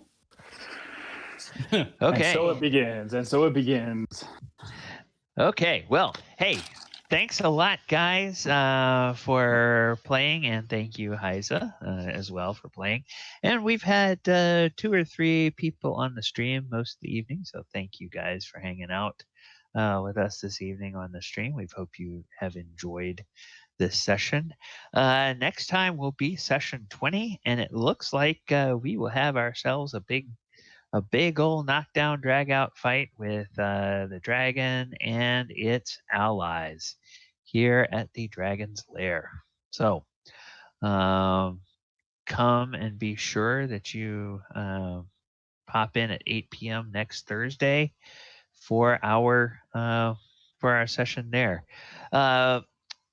Vern, do you have anything yet that you want to announce with your new venture, or are you still working on that? No, I mean everything's closed, so Okay. I'm still moving basically. Okay. All right. Cool. Well, be sure you let us know. I'll be happy to let you talk about it on here as we're starting to get more and more, trickle a few viewers in each week so they can help to spread the word about what's going on. Anybody else have anything in particular going on? Michael, I suppose you guys are still in a holding pattern waiting to see what's going to be announced from DragonCon, or was there DragonCon has been canceled. Oh, okay. So was there any discussion yet about dates that you guys have We're still discussing that DragonCon's been canceled. There's been a lot you can look it up. There's been a lot of cons recently canceled. Some are actually doing online conventions. They took after our idea and said, oh, we can do an online con. So I don't know if it'd be the right. I don't know if it'd be the same format like we did, but they're doing different online conventions right now. So Yeah, there's one that actually advertised in the COVID Con in our Discord. Discord, yeah. And so I've been in touch with them, and I'm going to run a one shot with them in June. So that's going to be coming up in the middle of June, but they haven't given me an exact date yet. I know the dates the con is, but I don't know which day and which time I'm going to be running with them. So I intend to create something new and different than I ran at COVID Con. So I'll have another different one shot. And any of you guys and gals that are interested are welcome to sign up and play for that if it's at a time that works for you. But I'll let everybody know what that time is as soon as I know. All right. Anybody else have anything that they want to talk about? News isn't as exciting as getting a house back together or traveling someplace or not, but if it loads quick enough, in general chat, I actually have a surprise to show. I'm actually getting a new cat this Saturday. Oh, kitty! Oh, and that was my surprise from last week. Was that was the news that I knew that I was getting her this Saturday. Her name, I got the pleasure of naming her Gypsy. So I'm really wonderful! excited of getting her after the recent deaths of my 2 pets. So. Oh, well, wonderful, wonderful. So glad that you are getting to do that. Okay, now She's more than spoiled enough already with treats and cat posts and all that already. Okay, let me see. I just want to check and see which one this is. Oh, yes, that's it. That's it right there. And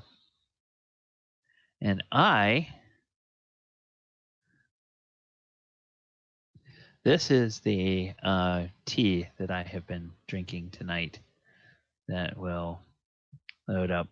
It's a cinnamon orange Rooibos Herbal from Phoenix Pearl Tea Company in Montana. And this is one of several teas that they have made in conjunction with the There Will Be Dungeons podcast and Twitch stream that is online.